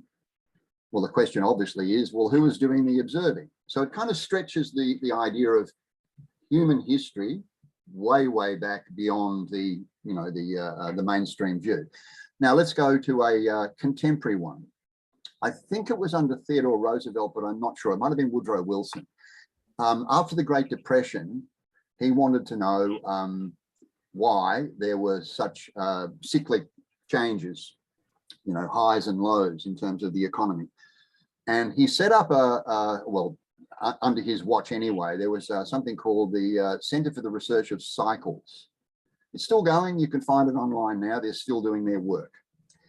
And as a result of looking at various measurable cycles, and a lot of it had to do with economics. So it was the cycle of price rises and falls within particular industries, the totality of production capacity within particular industries, and the way they moved up and down over time. And within a relatively short period of time when that institution was established, it became apparent to the people looking at it that there were correlations, that there were certain cycles that followed patterns of things like 11 years and 35 years. So there were short cycles and longer cycles. When I mentioned the 11-year one, some of you might already be familiar with the idea of the 11-year cycle of sunspots and the way in which that's played out in terms of stock market movements and things, whatever. That's somewhat common knowledge. The fact is today, for example, that particular institution that I'm talking about, the Institute for the Research of Cycles, many of the sponsors, the people who put money into it, are the banking community following trends in money. But what they were able to correlate, these cycles that they found, and there were just so many of them that correlated across so many areas, particularly to do with economics, the quantitative aspects of economics. They were related to movements of planetary bodies within the solar system. They soon found that there were lunar cycle correlations, there were correlations with the movement of planets like Mars and Venus and Jupiter, et cetera, et cetera. And quite literally what it meant was that all of the ideas of, astrology as being a fake science and everything like that got tossed out the window real quick by these guys. And they started to understand that there is a relationship between what goes on planet and what goes on in the greater solar system, and then by extrapolation, of course, further on out into the universe. Now, when I mentioned before the ideas of the electric theory, that is one that shows that the electromagnetic currents that are at play at every scale, in terms of, as above, so below, and all of that sort of stuff, unites everything in the universe. It gives a fabric in terms of the way in which matter can be created, the way in which things move, the way in which, events very, very far away, connect. So, there are filamentary patterns that exist between galactic clusters. We're now aware of those. And if such things are true, then, what goes on in our local neighborhood, just within our solar system, does have effects here. I mean, we know about, movements of tides and things in relation to lunar effects, but much, much, much, much more than that. And I'm not saying we should all be diving into our astrology textbooks and becoming experts on that overnight, but it plays into what you're talking about here, that there are connections, by fragmenting knowledge and trying to simply look at, this particular area, this particular subject of science, rather than looking at the total overview, or at least being aware of it, that is a limiting way of thinking. And if you're going to have a scientific view of the world, of the universe, you need to have that broader understanding that at some level, at least, everything is connected. Whether you can describe it in the physics terms of electromagnetic radiation or whatever, or whether you use metaphysical terms like God, consciousness, it's there. It's definitely there as far as I'm concerned. Yeah. Did you want to say anything to that?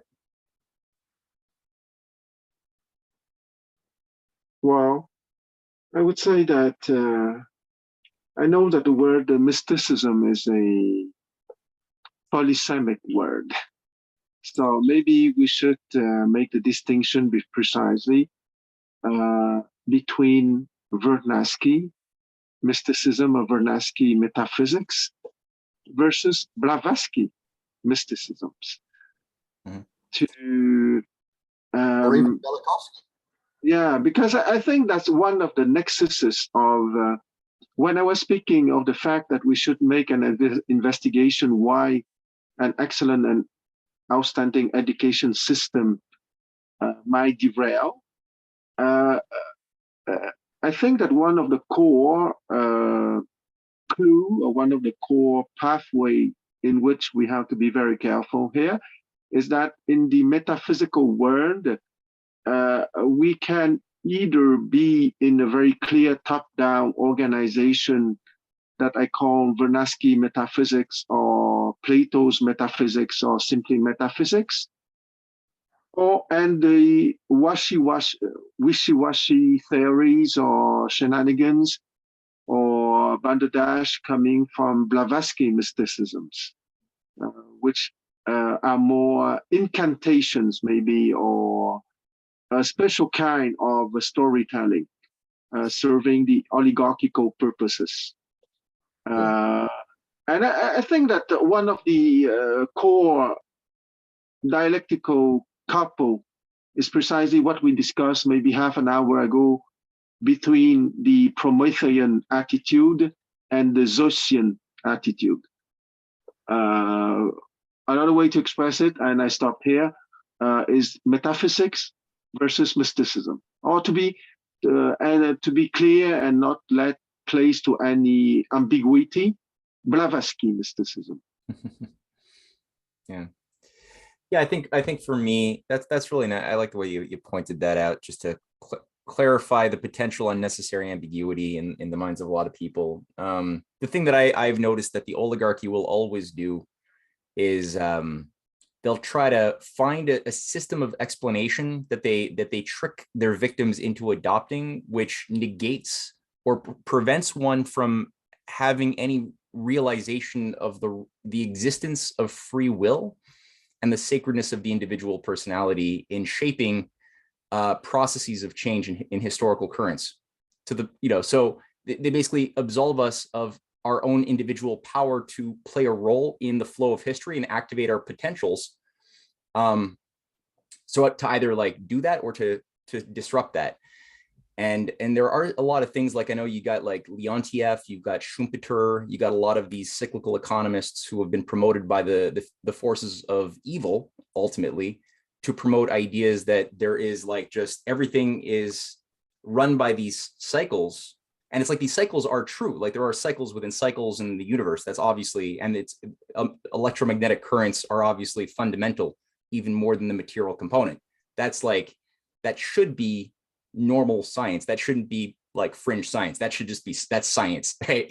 But what they all will do is they'll then say it's the cycle that determines our destiny, or like the fate, as Shakespeare intervened on this, right? When he had Brutus speaking, I think, to Cassius, saying, or no, it was Cassius, or no, Cassius speaking to Brutus. I'm forgetting now which characters were speaking in Julius Caesar, where the fate, dear Brutus, is not in our stars, but in ourselves, that we are underlings, right? That so we have personal responsibility to be wise, or to be wise and not be foolish. And when we abrogate that, we create a mess, or we play into dark age cycles. So I think that's always important as well, to keep that in mind. Yeah, I think that you said something here once again at the core.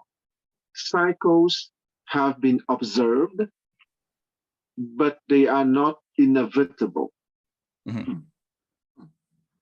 Yeah, we can break our cycles. Mass extinction cycles is a good one.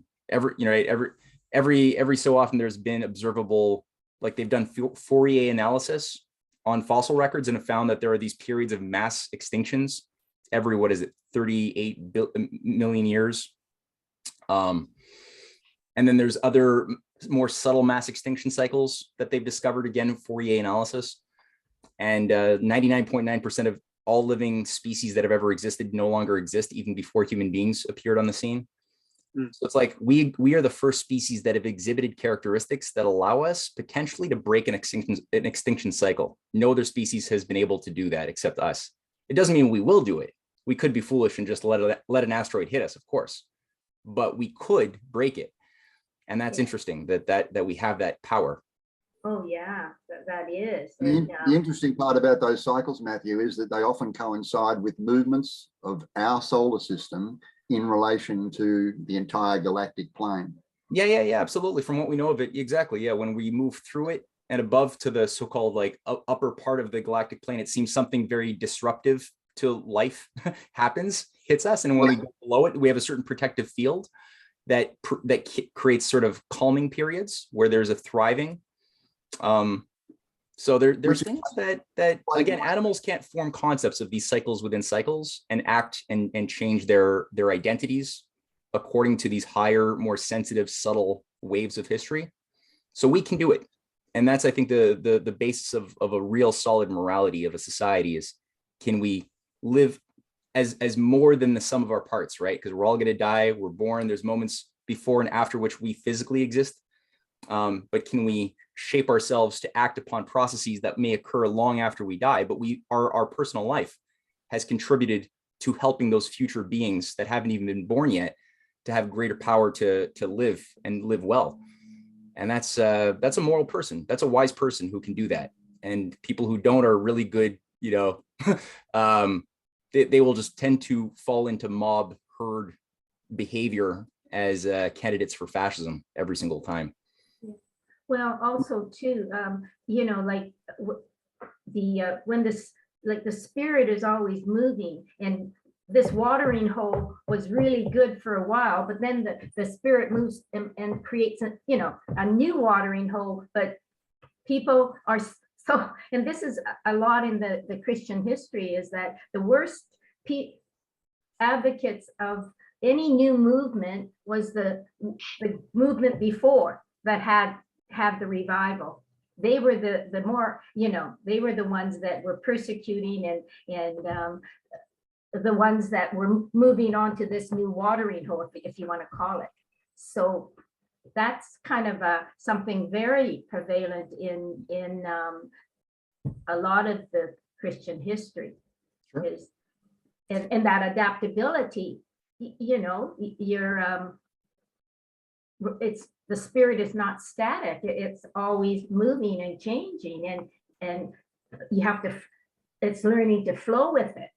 Yeah. So we get so stuck in, you know, this watering hole was so great, you know, I mean, every one of us keeps certain things, I mean, you know, you don't want to give it up. My daddy drank from the watering hole, my granddaddy and his granddaddy, and my grandkids are going to do it too. Even if there's no water left in the watering hole, he's going to do it. Doggone it. But here, let's do this. We got one more section left.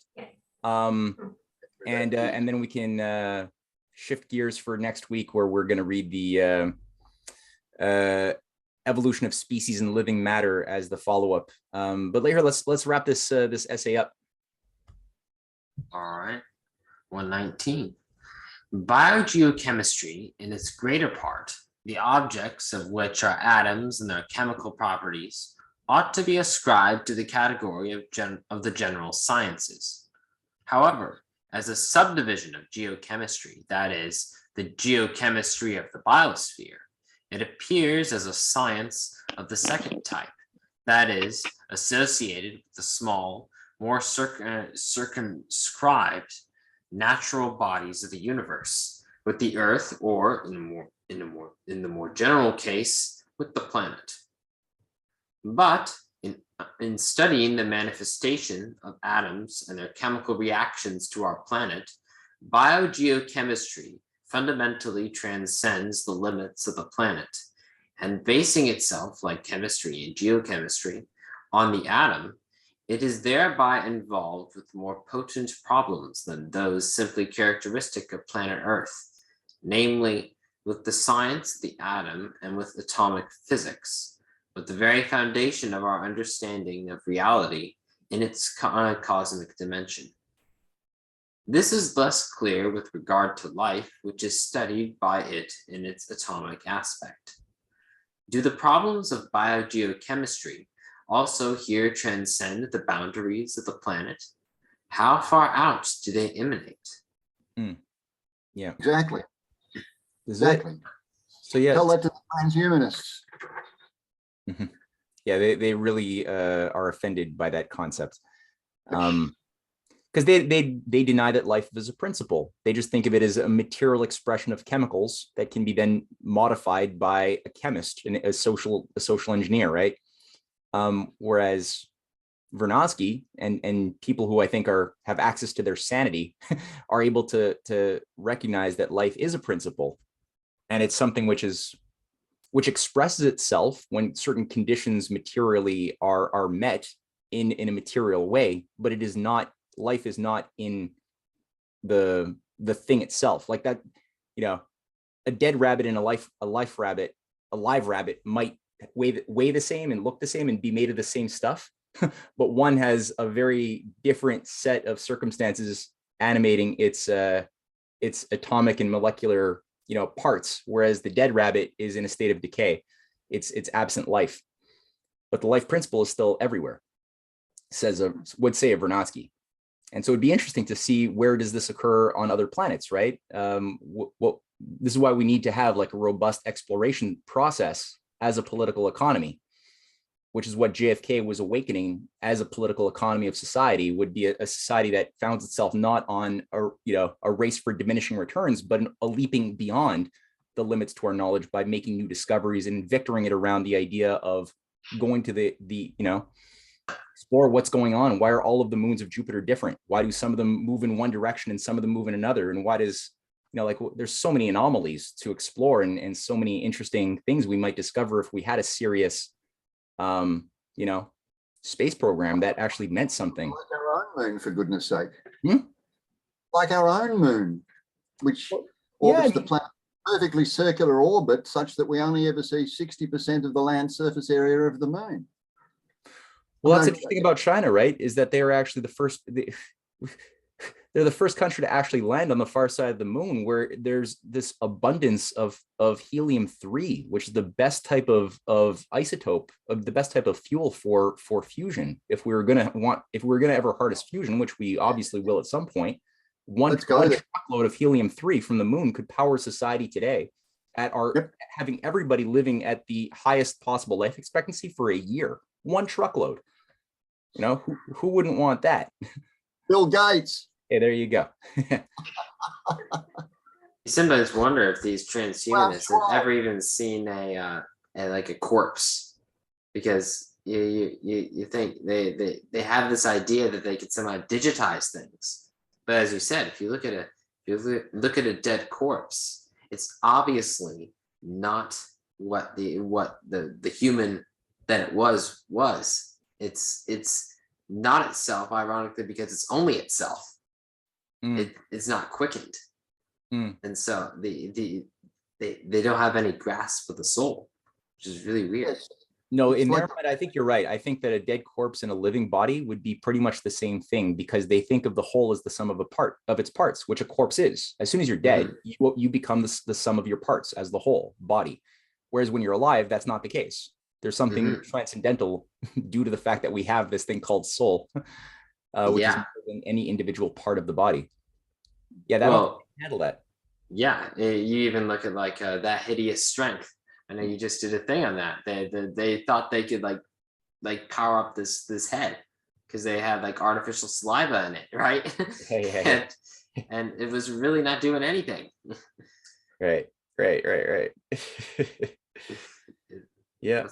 Well, it's funny. This is what Jonathan Swift is making fun of too, because in his Gulliver's Travels, there's a period of one of the stories involves Laputa, this floating island, and it's now known that he was referring to the Royal Academy, the British Royal Academy of Sciences, which originally started off as an occult academy, looking at, and they have records where they're trying to do things like make dead things come alive again. They're trying to get, like the rainbows out of cucumbers, because like they could see when light goes into cucumbers grow. So like we could just reverse that and get the light out of the cucumber, or like get the food out of the poo. And they're doing all these like crazy things. They're doing like witchcraft on like spiders as well, putting incantations on circles that are supposed to keep spiders in there. And it's like Jonathan Swift is directly taking aim at this entire thing, trying to pass itself off as science, but really just being this occult witchcraft masquerading as science in the 1690s. And people don't realize that that's what's in a lot of his work in Gulliver's Travels. People just see it as a kid story, and that's what these transhumanists are. They're trying to pass themselves off as scientists. They're not. They're just totally into occult witchcraft and try to pass off a veneer of scientific respectability. It's really not. Here's another anomaly in relation to Swift. I'm not sure whether it's Gulliver's Travels, but I think it is. He writes about the two moons of Mars, Phobos and Deimos. Yep. Well, he writes about them 150 years before they were discovered. Was it? Well, I know. Didn't Kepler also write about the moons of Mars? I think they were discovered a little bit earlier, actually, because Kepler wrote about the moons of Mars. Swift writes about their trajectory, which is somewhat strange, about their composition, which is also somewhat strange. And as I say, it was, purportedly anyway, 100 years or thereabouts before such knowledge was available to the scientific community. Well, there's certain things that like good science is really based, as Quan was saying earlier, there's this Promethean quality, and Prometheus as a character also translates to a power of foresight, of seeing the future. which is why Zeus says, I'll stop torturing you if you just let me know my fate. How am I supposed? Because Zeus knows that Prometheus knows that Zeus will be destroyed at some point in the future, which Zeus really, as powerful as he is, he doesn't know that. And he's like, I'll stop torturing you if you just tell me. And Prometheus won't do it. And the Promethean principle in science usually gives, like, how do you know that you have just an elegant model, a descriptive model versus real knowledge? In your scientific idea, it's like, do you have a power of foreseeing future discoveries, right? Does this idea now give you a power to understand the future that you would not have if you were ignorant of it, or if it was just some model that was just, it looked nice, had a nice symmetry, got you published, but really contained no power to, it's like the God particle. Like in 2012, they made a big deal about the fact that they finally discovered the Higgs boson God particle. And it was like a really big celebration after years and years of decades of research. We got it. And it's like, okay, now what changed? Fucking nothing. Nothing changed. So it's like, is that really a discovery? Or did you just come up with a mathematical model and you just like exploded two atoms together to get a certain effect that fit your formula, right? Yeah, kind of that one. Whereas a real discovery like a Kepler could foresee, based on his third law of the planets, which is tied to his first two, that there would be at some point the discovery of an unformed planet in between Mars and Saturn. Harmony of the spheres. Which becomes, that's the harmony, and that becomes discovered by Gauss 200 years later, where Gauss discovers the orbit of Ceres and the asteroid belt that Kepler couldn't have seen, but he knew was there because there was this disharmony, right, within the otherwise harmonic arrangement of the planets around the sun. So how did Kepler know that? Right? He knew it because he had a real discovery. Or Mendeleev too, right? Who discovered the periodic table of elements, but he discovered it with all of these holes at very specific arrangements. And he's like, there's these 12 gaps in Mendeleev's table. And he's like, there will be an atom that we haven't yet discovered that it will exist in this little spot on this periodic column. It'll have this attribute. It'll weigh this much, and no human being had ever found it. And he was like, it will be found there. That will be its characteristics. It'll bind with these other associated elements. And sure enough, people thought he was crazy, but in the ensuing 3 decades, every single one was discovered exactly where he said it was going to be, because he was using a Keplerian method. Or maybe having an insight into the organization of the universe. Oh, yeah. Or as Einstein or Planck said, to read God's mind. Yeah. I'll make a comment on all of that too, Matthew. Have you ever heard of a guy named Tom Van Flandern? Tom Van Flandern? Yeah, US naval astronomer. No, he's got a fun name. Okay, he wrote a book some years ago, and I can't remember the title of it, but in that book, what he did was he did, a computer programming thing where he looked at the oddity of comets and their trajectory through the solar system. And so he came up with a program where he wound that trajectory backwards. Okay, and when he did that, he found that pretty much all of the known comets, I think he's writing his book in the 1990s, all of the known comets begin from the same place. If you follow their trajectories backwards over historical time, according to this, the program that he wrote. And it turns out they all emanate from where the asteroid belt is now. So he postulates the idea that there was a planet there, which got named Krypton, which I find interesting from a cultural point of view, and I'm sure we all will. There was a planet that somehow exploded. Now, he comes up with a number of, alternative ideas as to how that might be possible, such as the contact between matter and antimatter, et cetera, et cetera, et cetera. He tries very, very hard to come up with a believable theory as to how a planet might blow itself up or whatever. And the last one that he contemplates but gives no argument for is that it may have been destroyed deliberately. Now, of course, this feeds into ideas, you probably know who Zecharia Sitchin is. This feeds into all of the ideas when I won't go into the history of this, but when I first got here in Manila and started spending a lot of time online trying to solve some of the questions that had bugged me for years and years and years, on why the world was as bad as it was. One of the things that was very prominent then was the whole idea of the return of planet Nibiru, and we're all going to go through horrific time, etc., etc. It was a cyclic event that comes around every 3.5, 4, 5,000 years, where this black sun or whatever it is, comes in. It's the planet of the Anunnaki. Now, however much you take that, it's again, it's a reading of the mythology of the Sumerians. However much you take that for real or not, Sitchin's descriptions of the cosmic war do correspond to some degree with stories that you'll get in Hindu literature. And whilst Tom Van Flandern wasn't willing to go there, he wasn't willing to turn around and say, oh, this does correspond to ancient mythology and everything like that, he couldn't dismiss it. And there are plenty of writers out there now, researchers, who are actually looking and trying to find correspondences along those lines that do give a better description, if you like, of what we see out there in the solar system, the asteroid belt. One of them, very prominent one, of course, is the Mars man. What's his name? He was associated with NASA, and I can't think of his name right now. But he has a whole theory based on the monuments on Mars, various objects that you see out there that look like a face, various others that have a pyramidal shape. In fact, 3 of them that line up exactly the same way that the pyramids in Egypt line up, so they're reminiscent of the Orion's belt.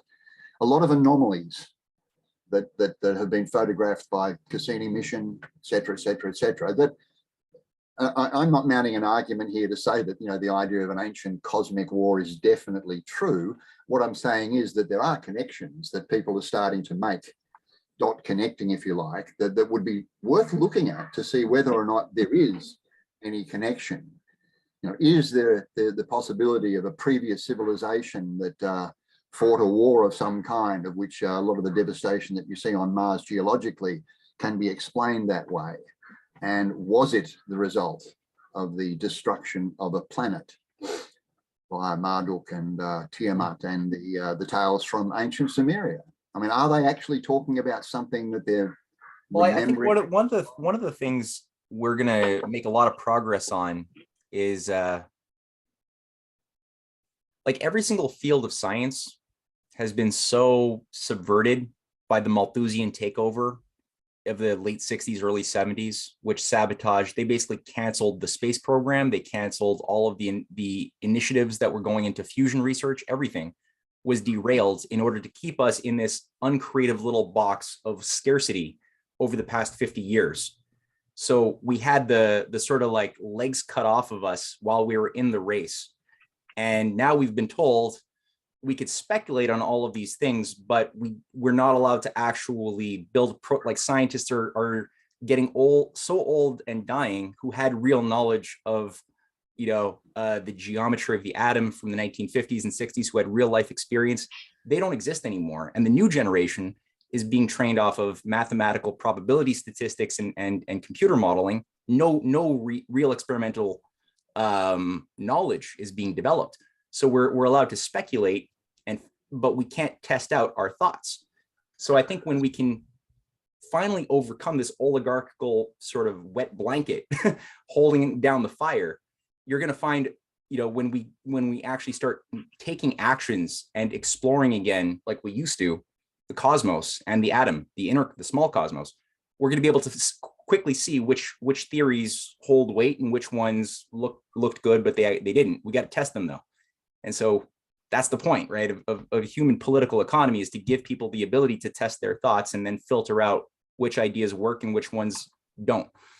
So we got to just go, like, look, Russia and China have a robust, very ambitious, space exploration program.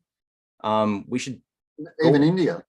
Even in India, frankly, yeah, they nailed Mars like in their first shot. They were able to get their orbiter. No country ever did that. So yeah, like we're going backwards in time. We're going back to the Stone Age in the West here, and so yeah, we definitely need to. But this is what I mean by in terms of investigating things. This is what I find fascinating about the world at the moment. we may need to go backwards in time because there may actually be a prehistory of which Graham Hancock talks about all of the time. We are a species. Yeah, I mean the bad kind of go back to history. I mean going back into the caves.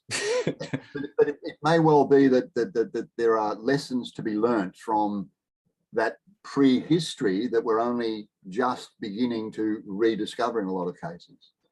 I mean, you only have to look at the sheer amount of, I'll call them civilizations, if you like, being discovered in South America through the use of LiDAR.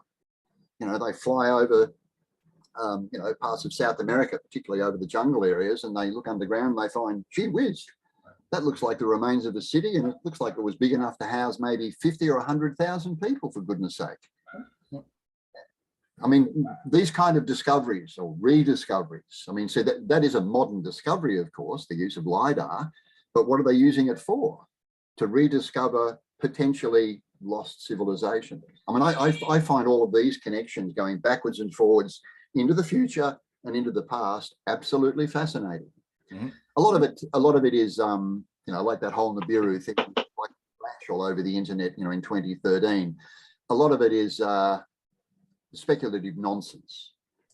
We've referenced some of that, today with, Madame Blavatsky and some of the stuff coming out of theosophy and everything like that. It's such a mishmash of ideas, and it really doesn't represent the reality of a lot of serious and ancient Hindu thinking, et cetera, but it's out there. It had a big influence, et cetera. It still has an influence in some areas. And I'm just finding all of that, the connections between, as I say, the past and the future. And, I'm 70, I don't have that many years left, but I find looking at those connections and trying to formulate an idea on, well, the direction into the future, where are we going? It's one of the reasons why I enjoy all of your work, Matthew. Well, it's definitely reciprocal. The more you go in the small, you learn more about the big. The more you go in the future, you can learn more about the past. So it's not compartmentalizing directionally. Yeah. You have to have a broad perspective. Yeah. You have to have a broad perspective, which I start every day, Matthew, almost every day, by getting an email from you about some new presentation. You're having a chat with somebody today, whether it's the Rising Tide Foundation, whether it's, many of the podcasts that you do. And so early in the morning, while my wife's still in bed before we had breakfast, I get up and I listen to one of your, discussions on a daily basis. Whoa. And I enjoy it because what it says to me is that there is an audience out there that is really growing. That would be a comment that I would make, in the face of the rise of the oligarchy or the prominence of the oligarchy. And one of the lines that you push all the time is, if they were all powerful, or if they was all powerful as so many people think, then they would have taken over the world years ago, as they've been trying to do for many, many, many years. So what is it that prevents that from happening? And sometimes it's just the tiniest little event in history that kind of derails things. And sometimes it's a big process. And I kind of feel at the moment, and call it intuitive feeling, that we are in the moment of a big process. Perhaps as we move into the age of Aquarius, et cetera, I mean, that is a pretty big process one way or another. It connects us to the universe. That we are seeing an awakening of sorts. And I would certainly say that the work of people like you, and you're not alone, you're not the only one that I look at, but, I watch these presentations and listen to them, and then I shut the computer down. You see, I'm a drummer, so I go and do a lot of work in my studio with a positive view of the day. Cool. Even as all the bad shit piles on, it's very easy to be overwhelmed by all of that, particularly the last 2 years with lockdowns and pandemics and damage done through, genetic therapy, et cetera, which some of us resist like mad and others just go along with. I still have a very positive feeling.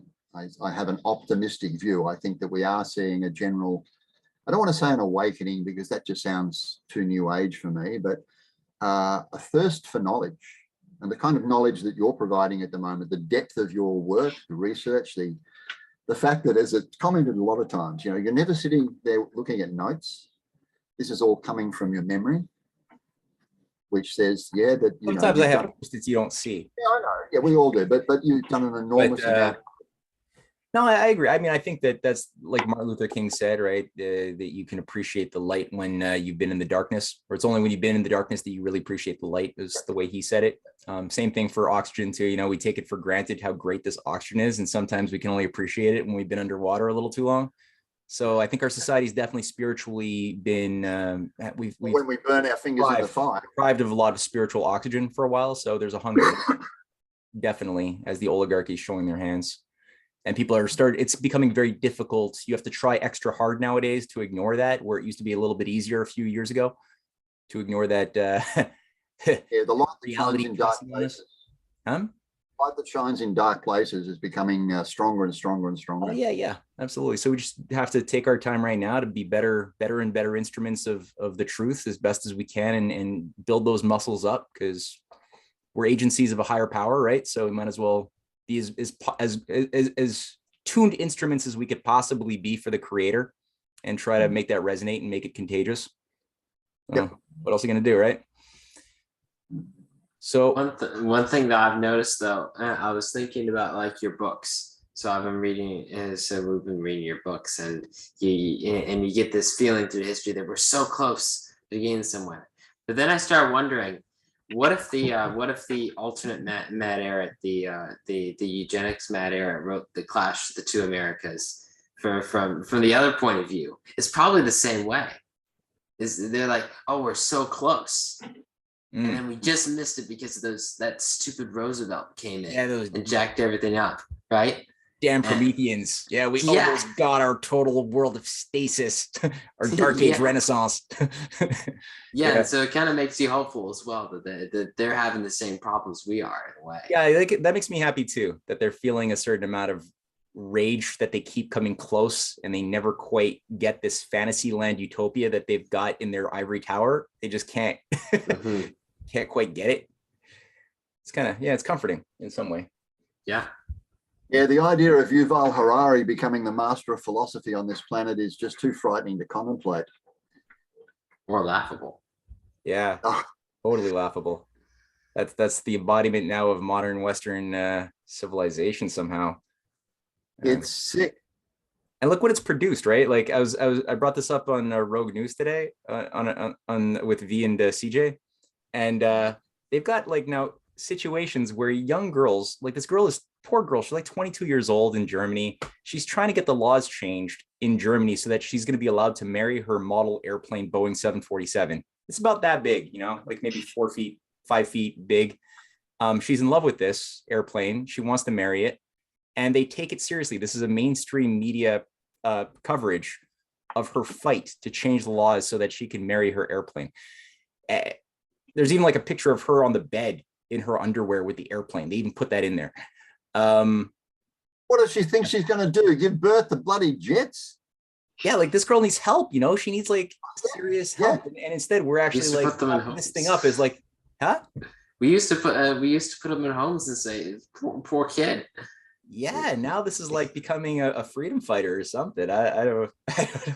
But that's the type of effect that this culture, this poisonous culture, produces. And no, that's not a culture fit to survive. So we have to definitely stand for something better. And there luckily is a lot that is better and beautiful that most people are not taught about in school, but it's there. So yeah, I'm glad you guys are reading the books with your family. That's such a cool experiment. I've been using your example to a lot of other homeschooling parents that I've been interfacing with, and just to give them ideas, and they're like, wow, that's a great idea. Wow. And so what your family's doing is awesome. I'll put in a recommendation there, and I'll declare a bit of interest. I am a member of the online community, but the work of Dr. Joseph B. Farrell is really worth looking into.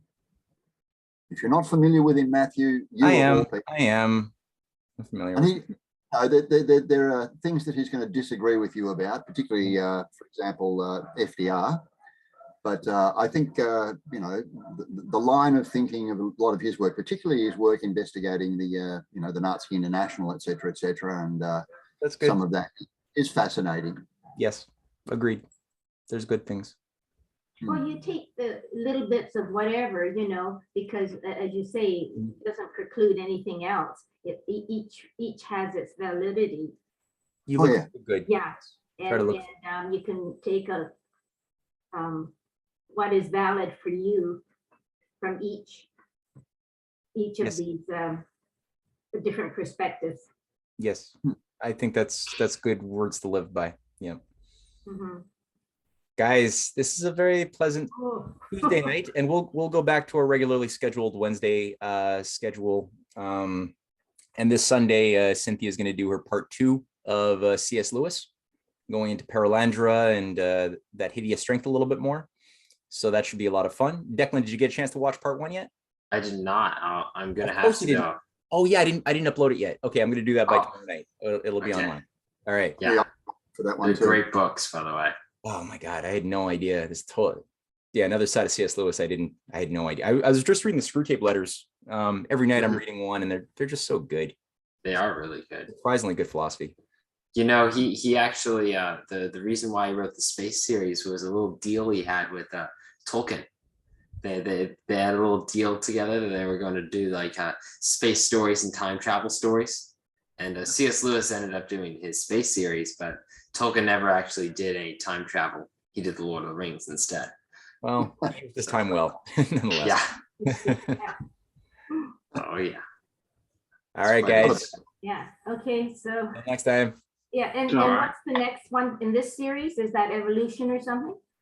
Yeah, it'll be the evolution of species. It's called The Evolution of Species and Living Matter. It's just going to be from the appendix to Vernadsky's The Biosphere, which I think he did in 1928. It's a wonderful book. So yeah, we'll read that, and then we'll go through. I think the sequence I'd like to tackle would be Henry C. Carey, who was somebody who directly or indirectly definitely inspired Vernadsky, and Mendeleev, certainly his teacher.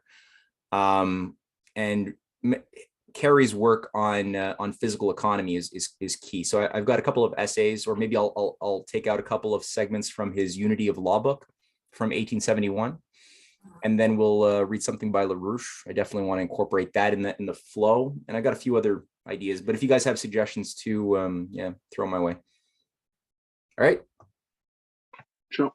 Okay. Bye, guys. Thanks for inviting me along, Matthew, and a big hello to everybody in the community. Yeah, nice to meet you, Paul. Adieu. Nice to meet you all.